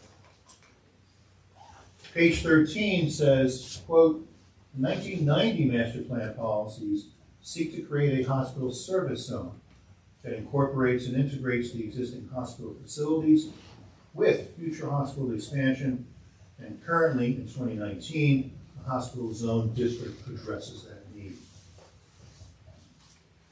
On page 21, the master plan says, quote, in order to strengthen the image of Somerville as a major service center, the borough's community facilities plan is generally oriented toward the recognition of the hospital complex as a beneficial facility to borough residents and the region. And I think that these passages in the master plan show how important the hospital is to this community and to this area. As a major economic engine, as the choice facility for medical care in Somerset County and around, and a place that is a major employer as well as a major contributor to the borough and regional economy. The municipal land use law that we're all familiar with, which governs all of our work here in zoning board of adjustment, also lists in New Jersey statutes, chapter 40:55D, D for Delta-4, the goals of the municipal land use law. And these goals are set forth to guide all boards across the state of New Jersey and how we should view proposals for development that come before us. And I believe this application is supported by several of those passages, including A, to encourage municipal action to guide the appropriate use or development of all lands in the state in a manner which will promote the public health, safety, morals, and general welfare. Item B, to secure safety from fire, flood, panic, and other natural and man-made disasters. Item C, to provide adequate light, air, and open space. Item G, to provide sufficient space in appropriate locations for a variety of uses to meet the needs of all New Jersey citizens. And then last, I, to promote a desirable visual environment.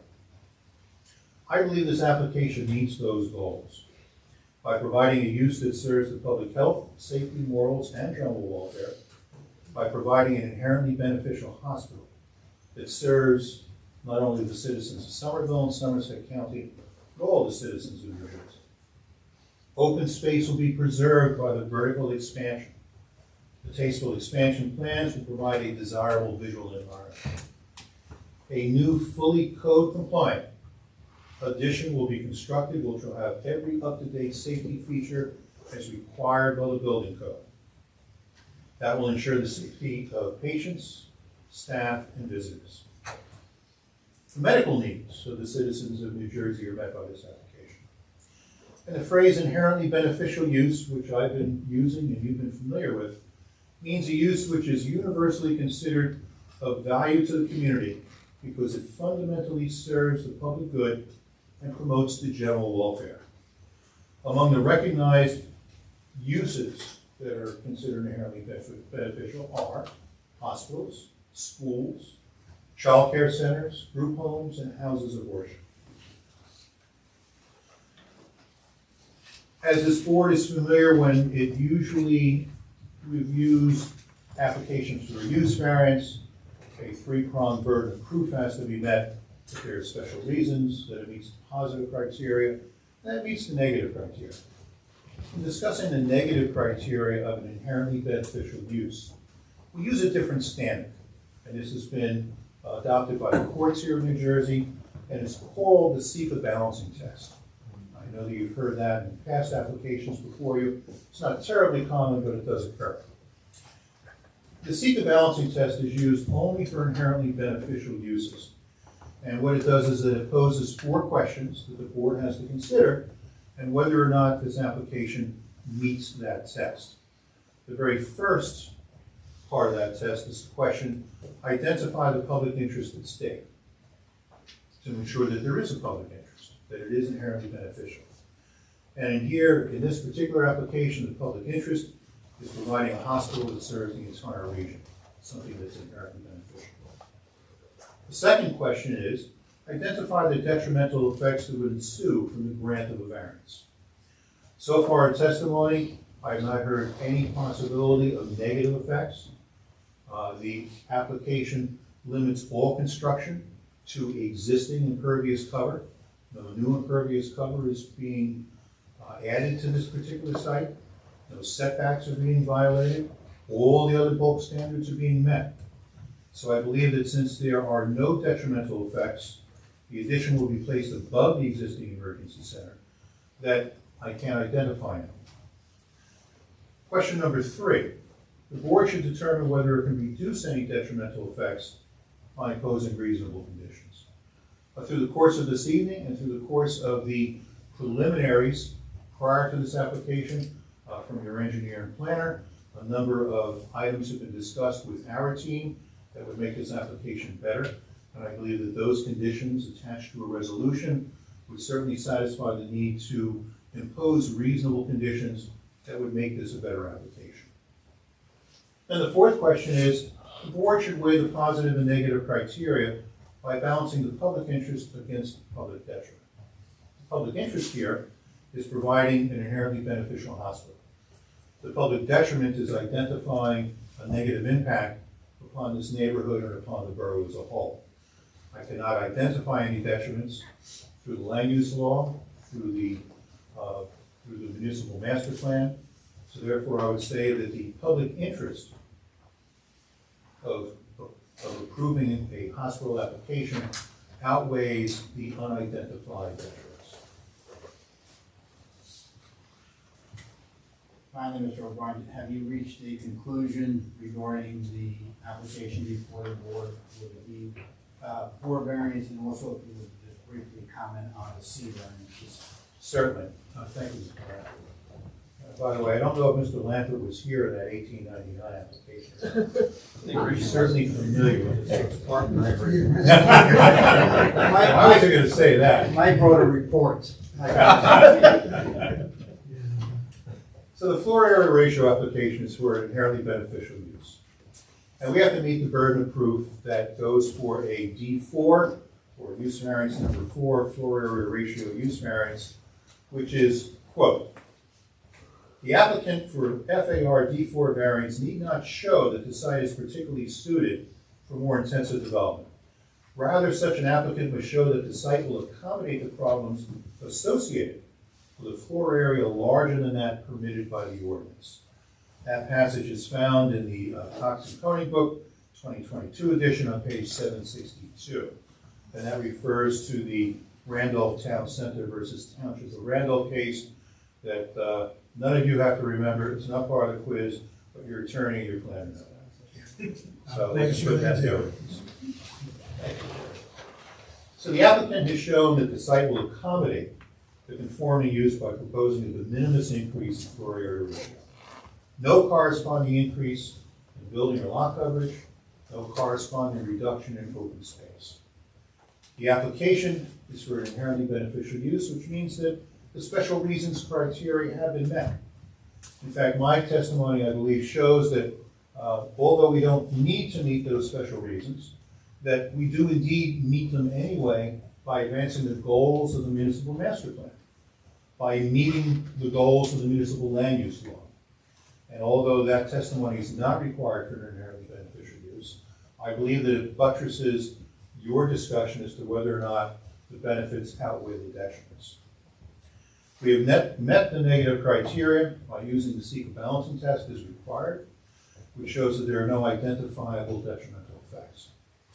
In terms of the C variances for parking and for signage, the C variances that are requested can be granted under the C2 criteria, and that the benefits of granting those variances outweigh any detriments whatsoever. And should the board grant the FAR variance, any bulk relief through the Cs would be included in the use variance approval. I will conclude, Mr. Chairman, that I believe this application can be granted without substantial detriment to the public good and without substantial impairment of the zone plan and the zoning ordinance. Mr. Lanford, any questions? No further questions. Thank you, Mr. O'Brien. Bear with us, Mr. Chairman. Anyone from the board have any questions on the testimony just given by Mr. O'Brien? I do. If you're talking about signs and lighting and all that, these are really informational signs, I assume. It shows people where the building is if they're looking for it. Signs do a lot of things. Yeah. One of them is informational, another one is directional, another one is showing where a large facility is. Now, in this case, everybody knows this facility is here, but where do they go to get to where they want to go? And that's why we want this sign here to show them this is where you want it to go. So I agree with your discussion. Yeah, I just made it up. Do you mind if I borrow it? A question on the branding of the building there at the top. Obviously, the residents of Putnam have a little concern about the size of that sign. Does it have to be as big as it is?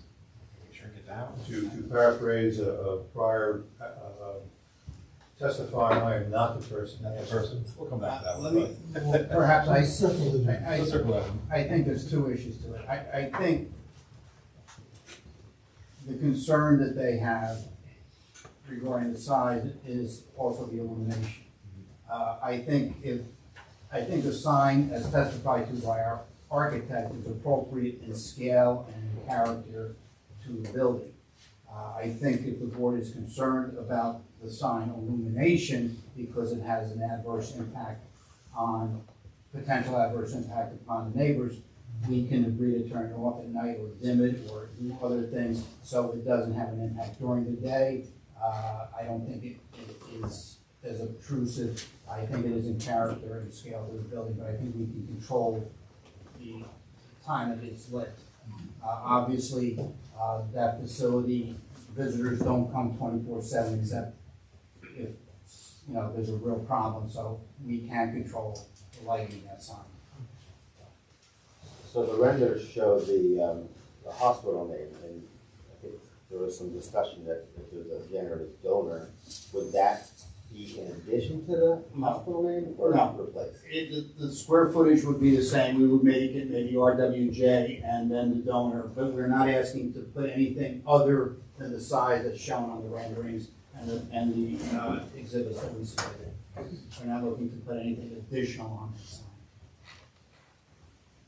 I think there's an extra variance for using the church parking lot because it's outside the zone. So, Mr. O'Brien, you would say your testimony for your C2 applies to that too? Yes, and in fact, I mentally included that in the parking variance that were requested because that's also a parking variance and you identified it as a C variance. Yeah. So that would be subsumed within the floor area ratio. But the same proofs would apply to that as would apply to the substandard parking on site, which we have shown to be adequate. So the testimony is all regarding the number and the location? Correct. Thank you. I've got one other thing. You mentioned public safety, fire codes and all that kind of stuff, I believe. We didn't have direct discussion on this, but I think you've been in contact for a fire command center down there? Yeah, And radios? the fire marshal has written a report that I do believe the applicant's agreement to. Is that true, Peter? Yeah, we received a report just last week concerning concerns that the fire marshal had. As soon as we received that report, our team got together right away to look at the issues and to identify. Some of them are fairly simple issues that can easily be remedied. Some of them need further investigation. We met last Friday, I believe it was, and immediately after that summoned and requested a meeting with Mike and the fire marshals and had a discussion. That took place this past Monday. Certain things we did agree to, and we can, I don't think we need to provide the board with what things we agreed to, but we agreed to remedy some things. We also agreed to look into other things that were of concern and to have continued meetings so that we can satisfy the fire marshal. It's been suggested, and I certainly recommend to the board that compliance with the April 8, 2022 correspondence of the fire marshal be a condition of approval. Mr. Gibbons, I have no problem with that, subject to whatever modifications may be agreed. Right. We've discussed modifying certain things in there, but we will agree to work things out with the fire marshal. Very good. Anyone else from the board have any questions on Mr. O'Brien's testimony? Anyone from the audience have any questions on the testimony just given by Mr. O'Brien? Please come forward, state your name and record. Hi, Mike Parker, 12 Pleasant Street, Somerville. So I have a question about the sign experience. We're just talking about this sign right here, is that correct? That's correct. Just that, and that's a variance because you already have two, like one here and one here, this is the third one? And also the location. The location, why, because it's so high? Yes. Yes. Ah, thanks. So I want to point out that there is an emergency sign right here, another one right there, that are lit 24 hours a day, that we stare at all the time. This isn't directing anyone. Correct. Question. You put your statement in the form of a question, Okay, sir. Okay, well, my question was, is that what we're talking about? This sign, this sign? That's the Now, sign. my point about it is, it's not directing anyone anywhere. It's just an advertisement. That's a comment. If you want to make a statement, you can wait until after, apparently that time is coming, and the applicant will be completing its case. So you can make your statements as you wish, but right now, it's only questions as to Mr. O'Brien's testimony, and that's the extent of it. I'll have a seat, thank you. Anyone else from the audience have any questions on the testimony just given by Mr. O'Brien? Hearing none? Thank you. Oh, sorry, yes, ma'am. Madam? Howard Parker, 12 Putnam Street. Perhaps this is for Mr. Ryan. If it's not, my question will be for someone else. My question is, how long will the construction take place? I understand the supply issues, but is there any idea? Are we talking months, years? That's for And someone else, but ideally, that's for someone else, probably operations. or hospital. Donna may know the answer. Occupancy is likely within the first quarter of 2024, with steel erection potentially starting depending on when we can apply for permits in the summer of this year. so if I understand you correctly, construction would begin this summer and would last a year and a half. Correct.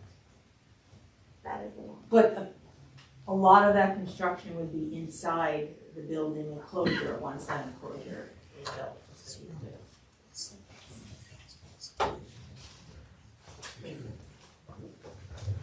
Anyone else Oh, I did have one. have any questions? I did have one more. This is actually a question too. Mike Parker, Putnam Street, Somerville. On the plan, can I pick this up? Okay? Sure. It shows this, no, not that one, this one, pavilion construction staging area. So my house is right here. Can someone explain what's gonna happen there? Yeah, sure. That's gonna be the place where they're gonna bring in the steel, where they're gonna position the crane, and they're going to basically construct the building. So that is where all the materials will go, all the contractors, that's where they're gonna raise it up and begin the construction. Road closures, Hopefully not. is it only Monday through Friday? Oh, that's a good question. I would imagine they could work on Saturdays. No? No, not for us. Please, no. I don't know the answer to that. Anyone else? Anyone else have any questions of Mr. O'Brien? Other questions from members of the interested public? No? Chairman, thank you for your.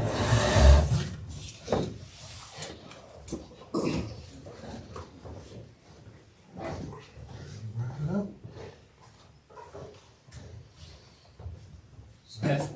That's my last witness.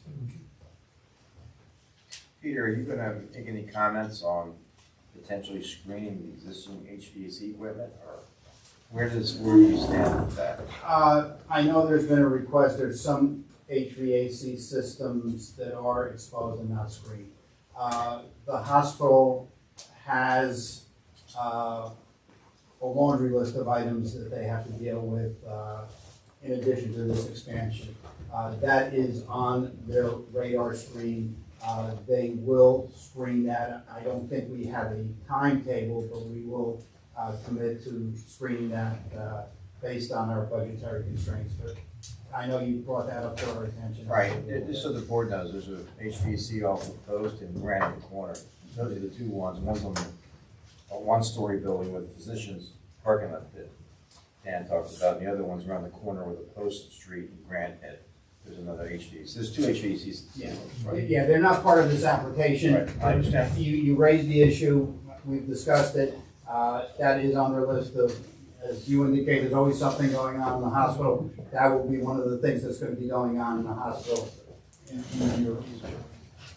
Is this addition gonna cause like an upgrade to the fire alarm system by any chance? Your current one calls us an awful lot. For nothing, It's senior citizens. like senior citizens. Fire department spends an awful lot of time walking around the hospital looking for something. And often we have no idea what it is because your panel does not read it. And when we do see your panel, it's loaded with faults and all kinds of interesting things. And I think on the periphery of what was discussed the last couple of days, that was one of the issues that we're gonna look at and address. Like I said, we did get the fire marshal's comments, and we're going to meet with them. And if that is a concern, we'll make sure that's brought to his attention. I'm sure he's aware of it, and we'll figure out how to deal with that. You closing? You want the public first, or you want me to close first?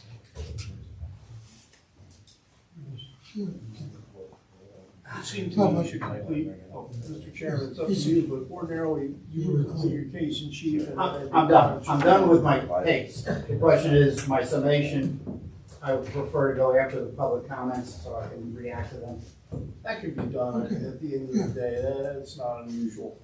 Okay, this is the time that we take the comments from the public on the application. Sir? Please come forward, identify yourself. Joseph E. Augustine, 83 Lincoln Avenue. I sold a house at a hospital 20 years ago. I still live in the area, okay? And unfortunately, you're putting up new rooms, building, you're having patients come, you have workers there. Now, on what they're saying, according to my thing, is that they're gonna have 45 new patients, 32 working people there. Doctors come in, they all gotta use the commode. They all got to go to the bathroom. Well, last year I had 3 sewage backups, and when that storm came, I had a big one. But the hospital takes no acknowledgement of it that it happened. But I have film, I have evidence that the hospital flooded themselves.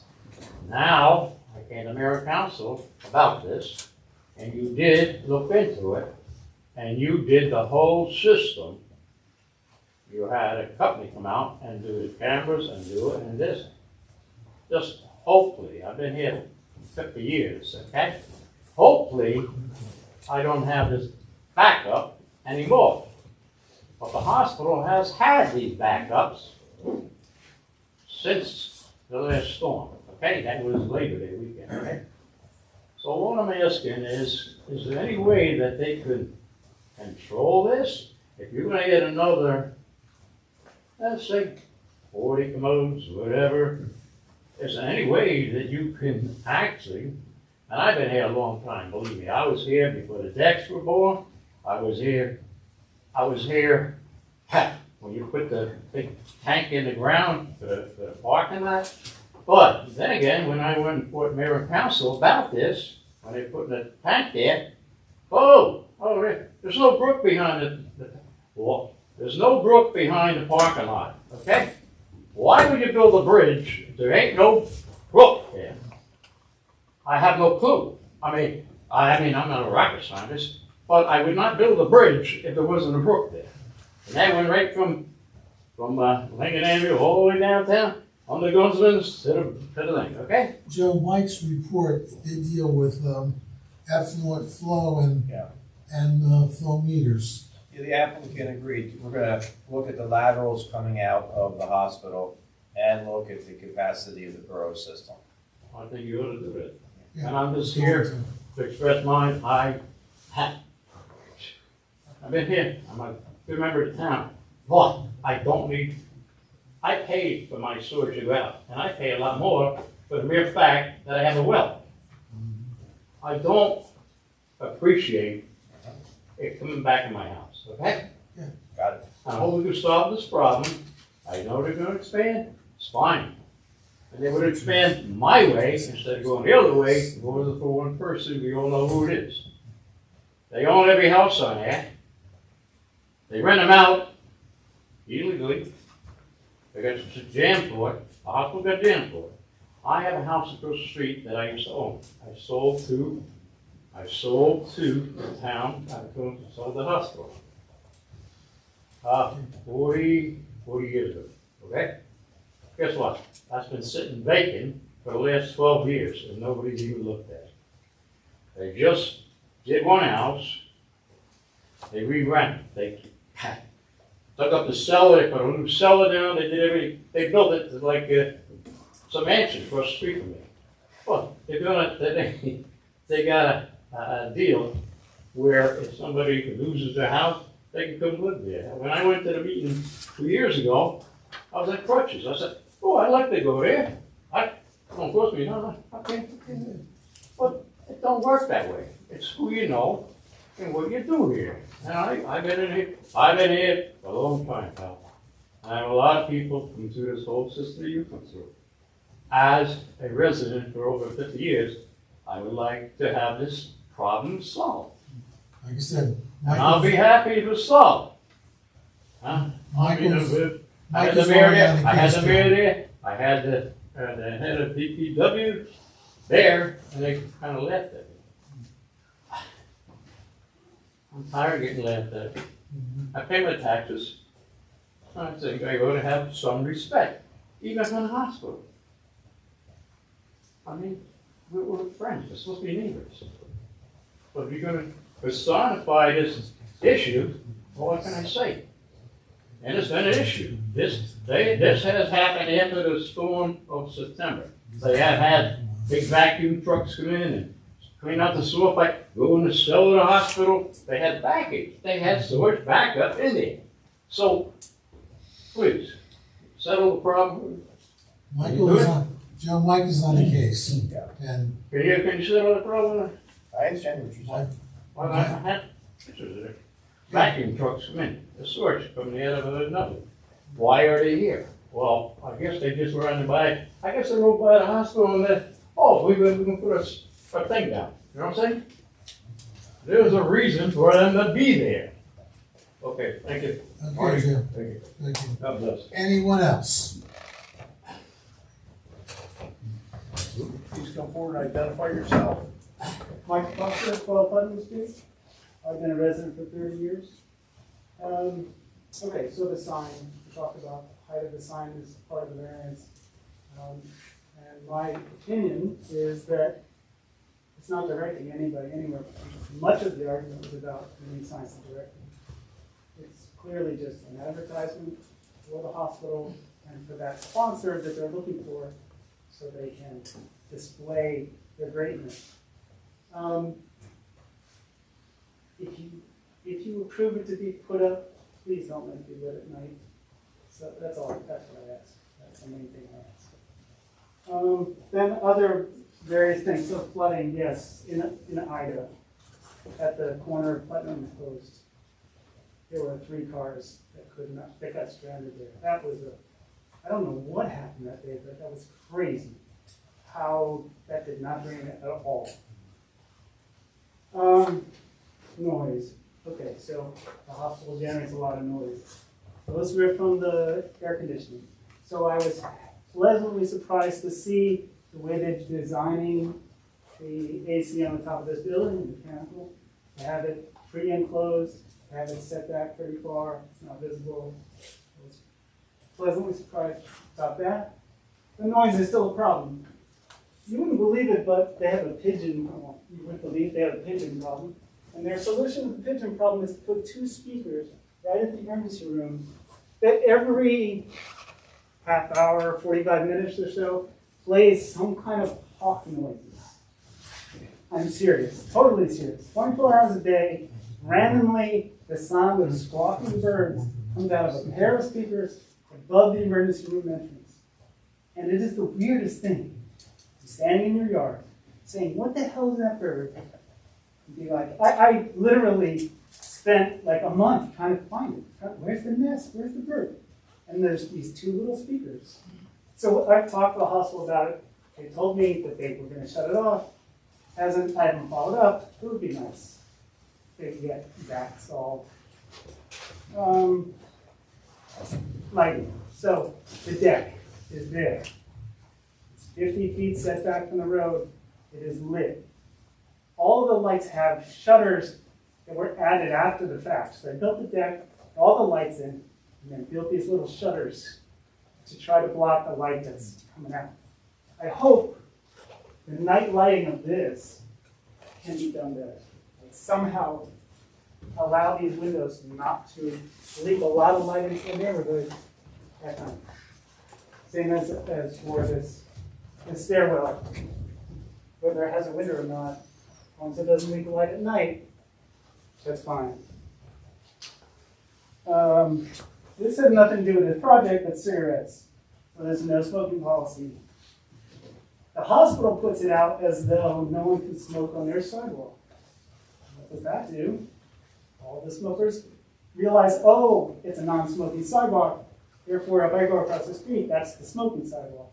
Well, that's everyone's yard. I feel bad, mine's not so bad though. Particularly these two right here, these two corners, they're top of the road smokers. And all the butts, if you just walk down here, you'll see there's butts littering the. We can't do anything about smokers. This is Yes, a but board of- there this is a board of one thing, there is adjustment. one thing they can do. And is they can tell the people that come to the hospital that they can smoke on that sidewalk. We can't do that. Why not? It's, they Why can't, don't you they do can't it? say Why they don't can't. you go and tell them not to smoke there then? We don't It's have still that part of our authority. application. I understand, but the general comment that they've told their visitors it's a non-smoking facility, but they haven't told them that they cannot restrict smoking on their own sidewalk. We don't have any control over that. That's This correct. is a board meeting to assess the. It's really the, outside the Okay, jurisdiction. so I made my comment. Some, Okay, it's a comment. But it's outside the jurisdiction of the I board. would take that to the I mayor understand. That's what we council. can do. You should present that to your governing body. Council. Yes. Yes. Okay, thank you. That's my last thing. Thank you for listening. Okay. Thank you, Mr. Anyone else?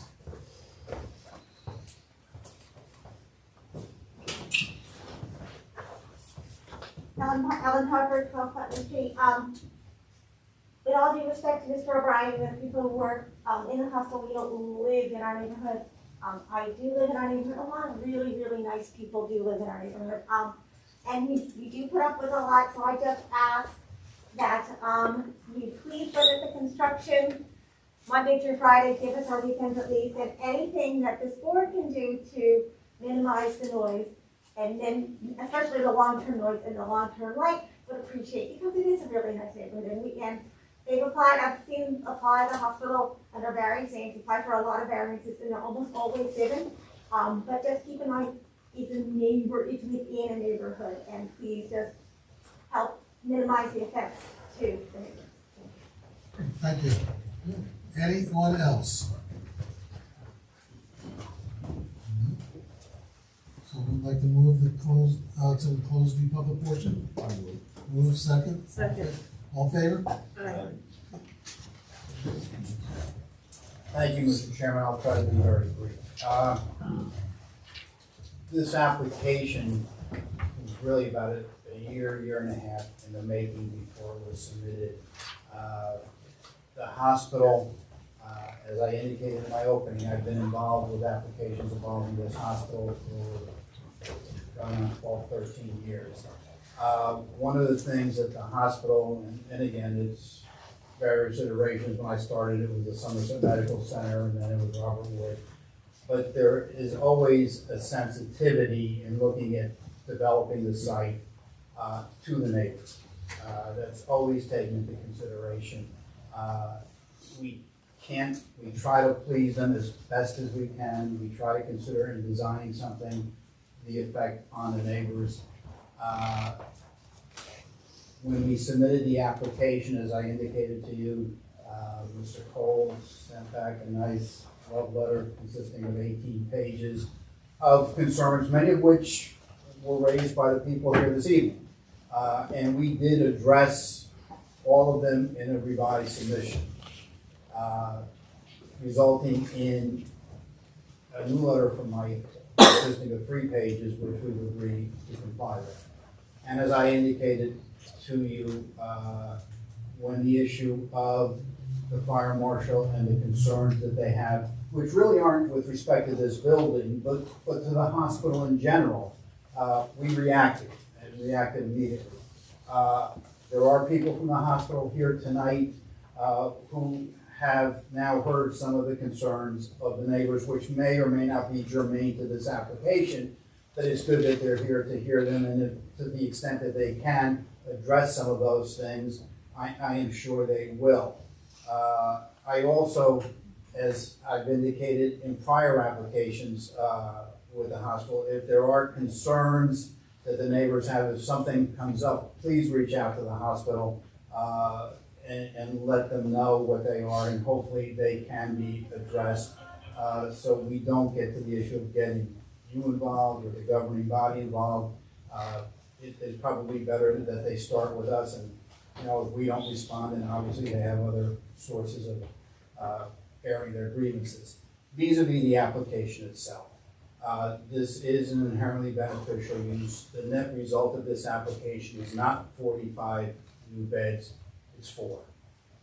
We are repurposing existing rooms and reducing that, so it is not 45 new beds. There are 32 employees over 3 shifts. It is a de minimis change from what is going on today. The change as a result of this addition operationally is not perceptible. So we don't have any issues of parking, we don't have any issues of increased visitors, just increased employees over 3 shifts. With respect to the signage, I think the hospital would like the sign there.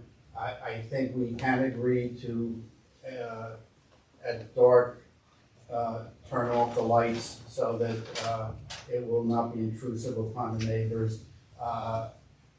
The issue of that wall, I think to some degree there was a concern by one of the board members of this big blank wall. I think sometimes the sign will actually take away from the mass of the wall and give it some definition.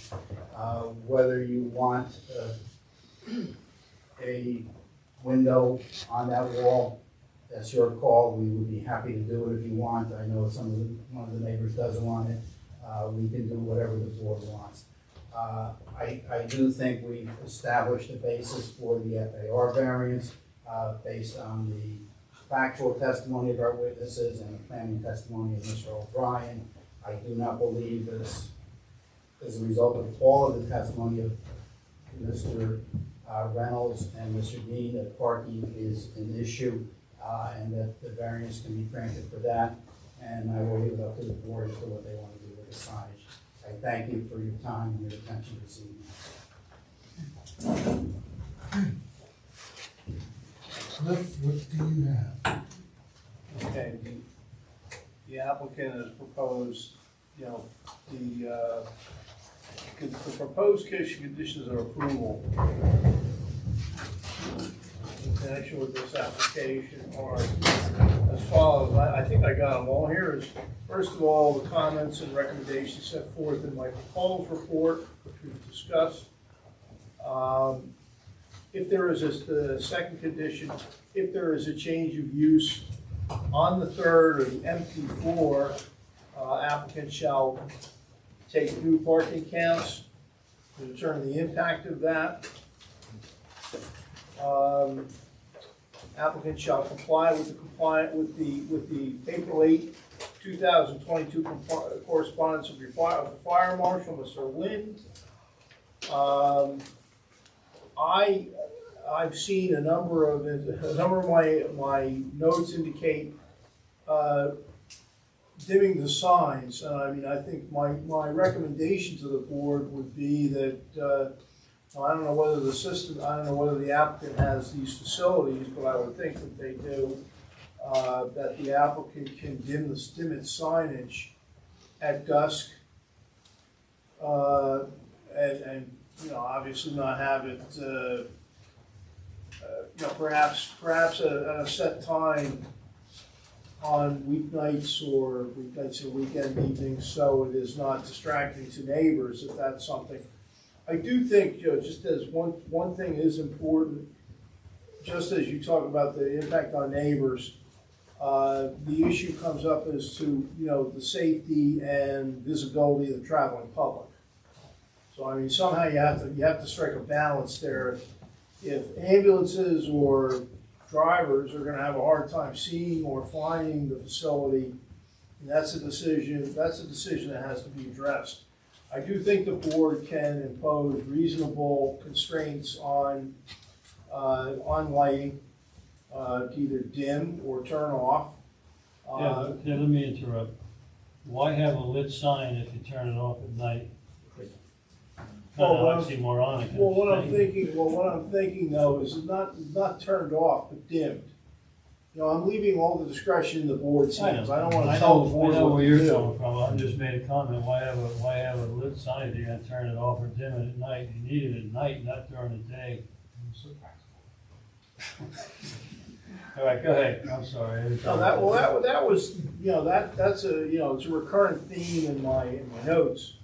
I think the other issue that the board, we did raise, and I don't know whether the applicant's prepared to deal with this or not, I know I discussed it with the planner.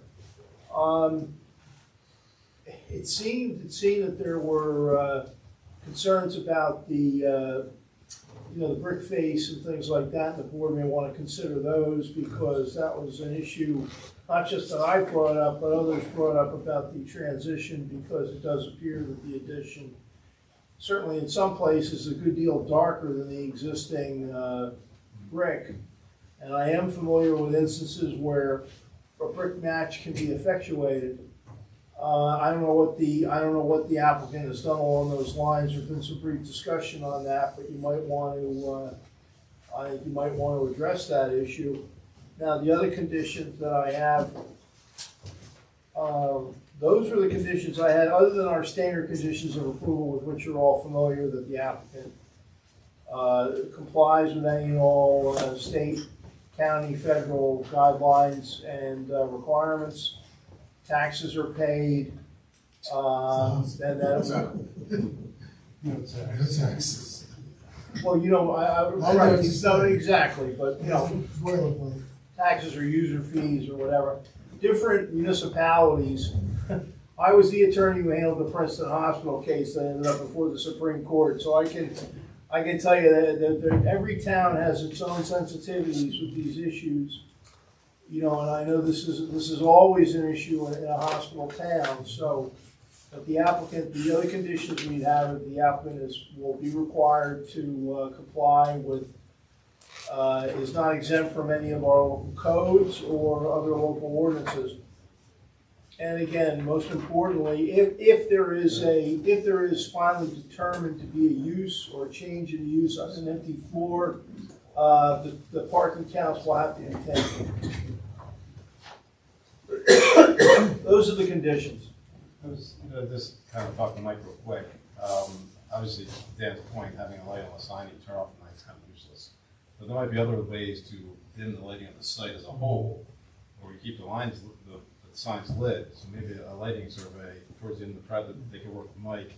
So maybe look at other parts of the building or the campus that they can dim, so there's less light pollution coming off to the neighborhoods. That certainly makes sense. Again, this is something that I defer to our planner on. It's just, I know it was mentioned by two of the neighbors, and I think that's, you know, it's pertinent to your consideration has been here. Yeah, because in any other zone, we always talk about spillage, light spillage onto other people's property. We don't allow it.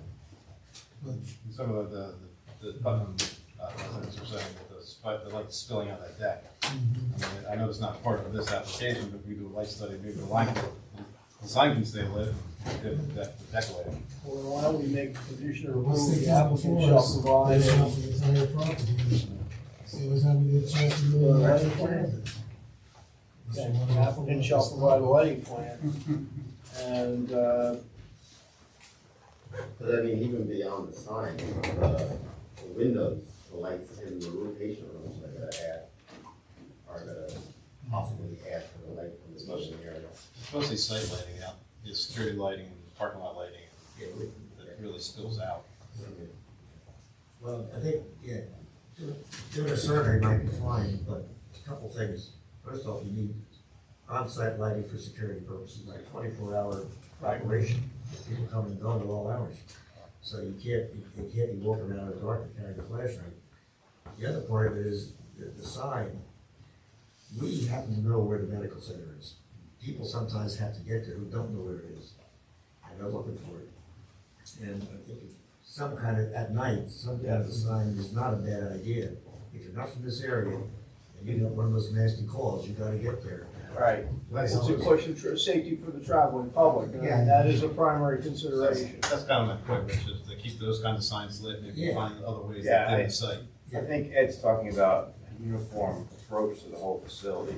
That the lighting is consistent throughout the facility and at an appropriate level so that everyone can find it, Yeah. but we're not blasting the neighborhood.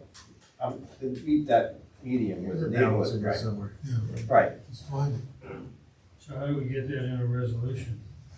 I would say the applicant shall provide a lighting plan which will minimize, to the extent practicable, is what I like to say, interference with neighbors and with, essentially something along those lines. I mean, that's what I would say. Right, I mean, I think the people that stood up and objected to the light pollution, I mean, they live right across the street from the emergency room, pretty much. I mean, so they.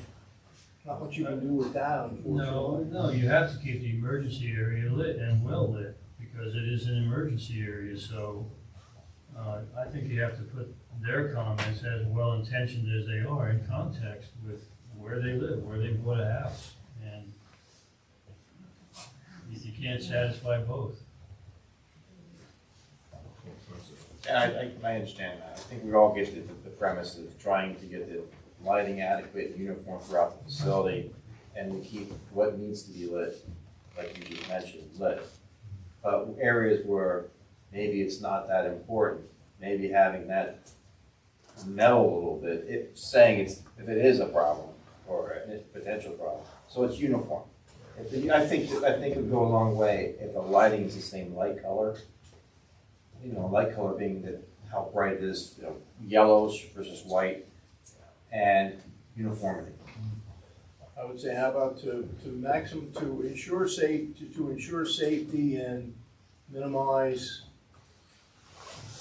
or control interference on neighboring properties. It's called spillover lighting, you don't need. It's light trespass, but Yeah. some light trespass is going to be, you're going to have for the reasons we talked about. So it's not, you can't have any light trespass, it's like having a reasonable amount to satisfy everyone's needs to the extent possible. Right. And that's what we're talking about. I mean, certainly the applicant's on notice that there have been substantial, material concerns as to this, and I would, commend them to, in advance of what they're going to do, take this into consideration.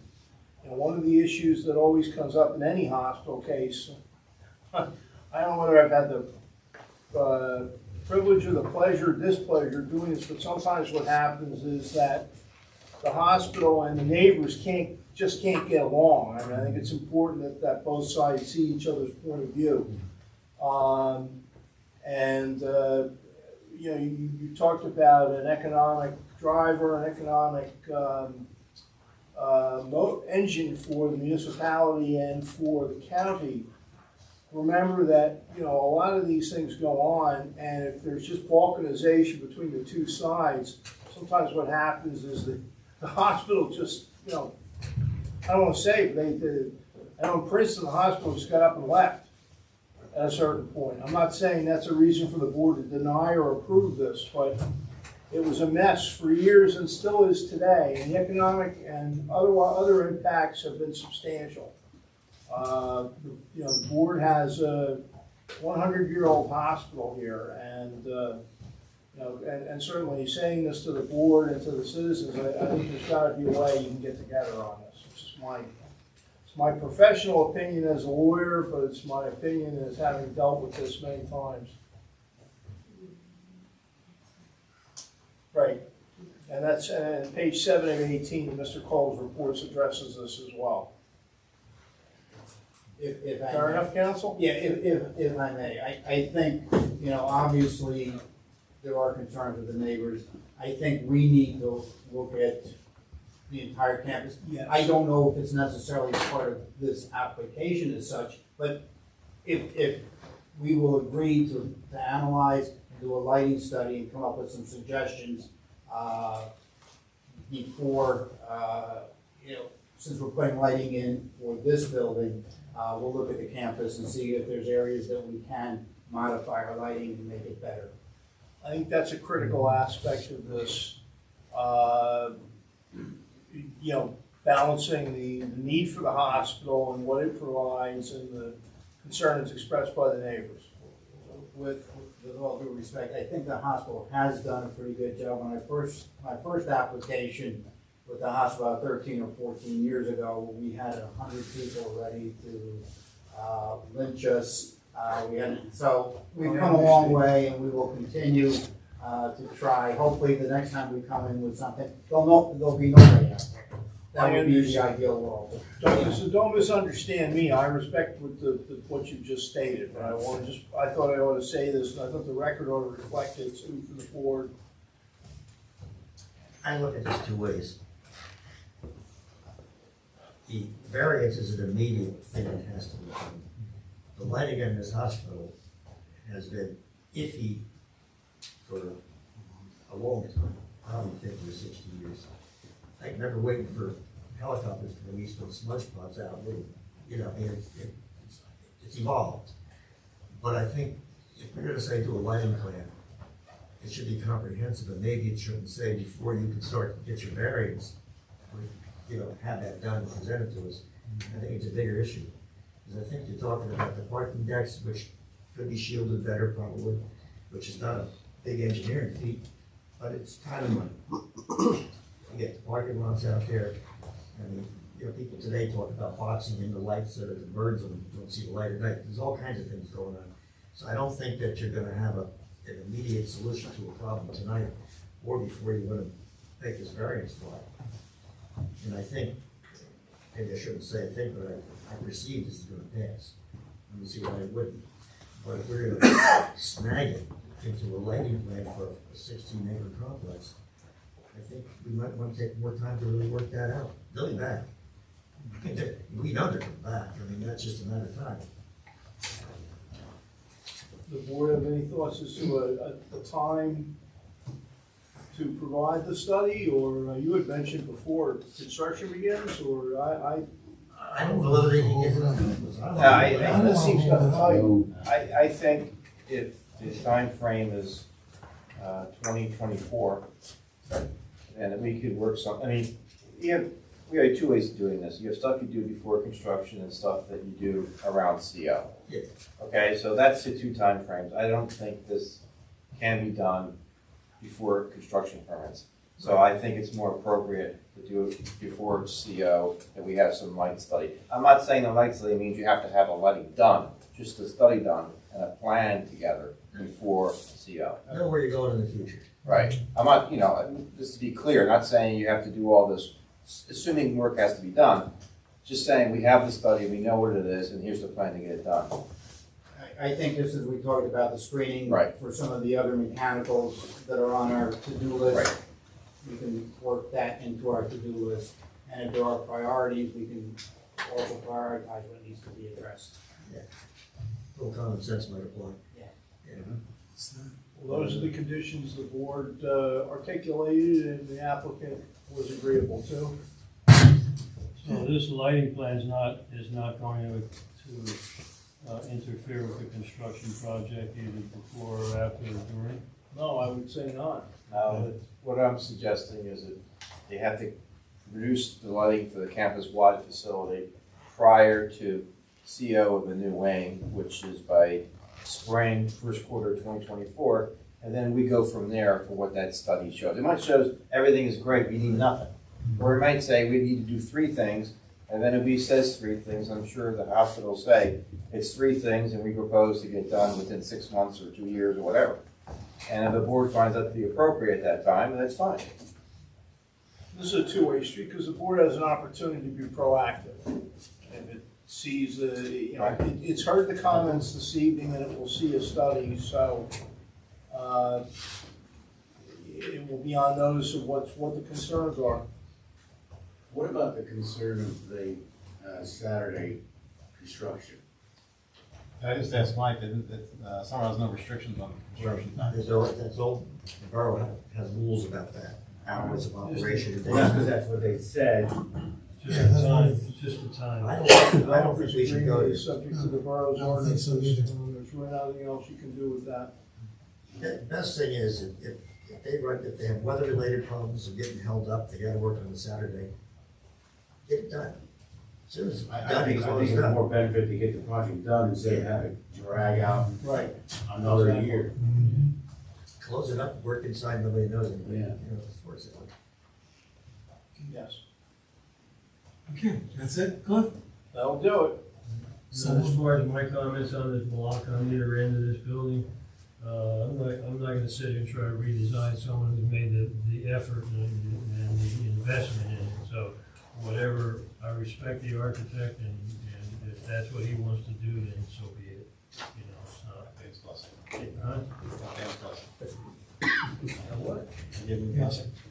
No, I ain't giving a blessing, no. That's what he wants to do. All right, would someone like to move the application? I'll move it. Moved, I'll second. second by Ed. Any discussion? Yeah, that's good. Subject to the conditions set forth in the record and our standard conditions of approval. Roll call, Tony.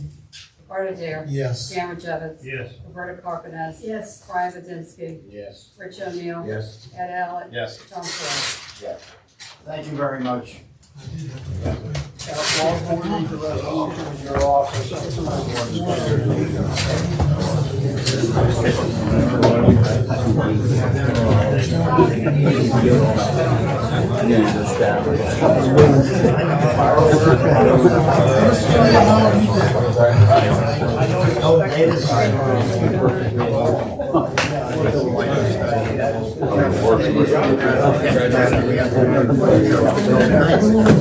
What's your schedule tomorrow?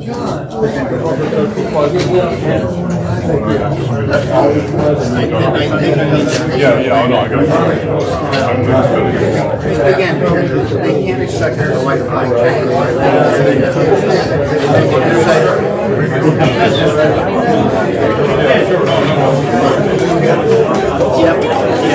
You say that's in our plan for 2025, you know, whatever. Well, I think it'll be fine. The same thing with if we find a way to address some lighting issues, some of it will be addressed in the middle of the Keep that way, guys.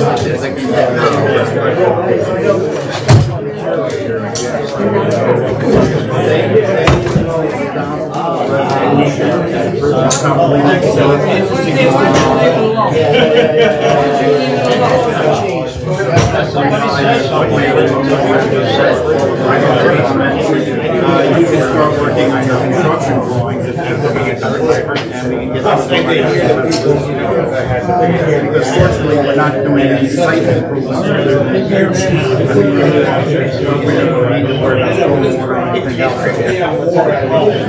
Anything here?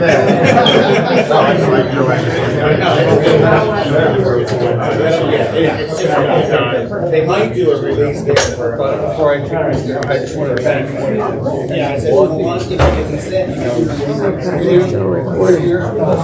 Yeah.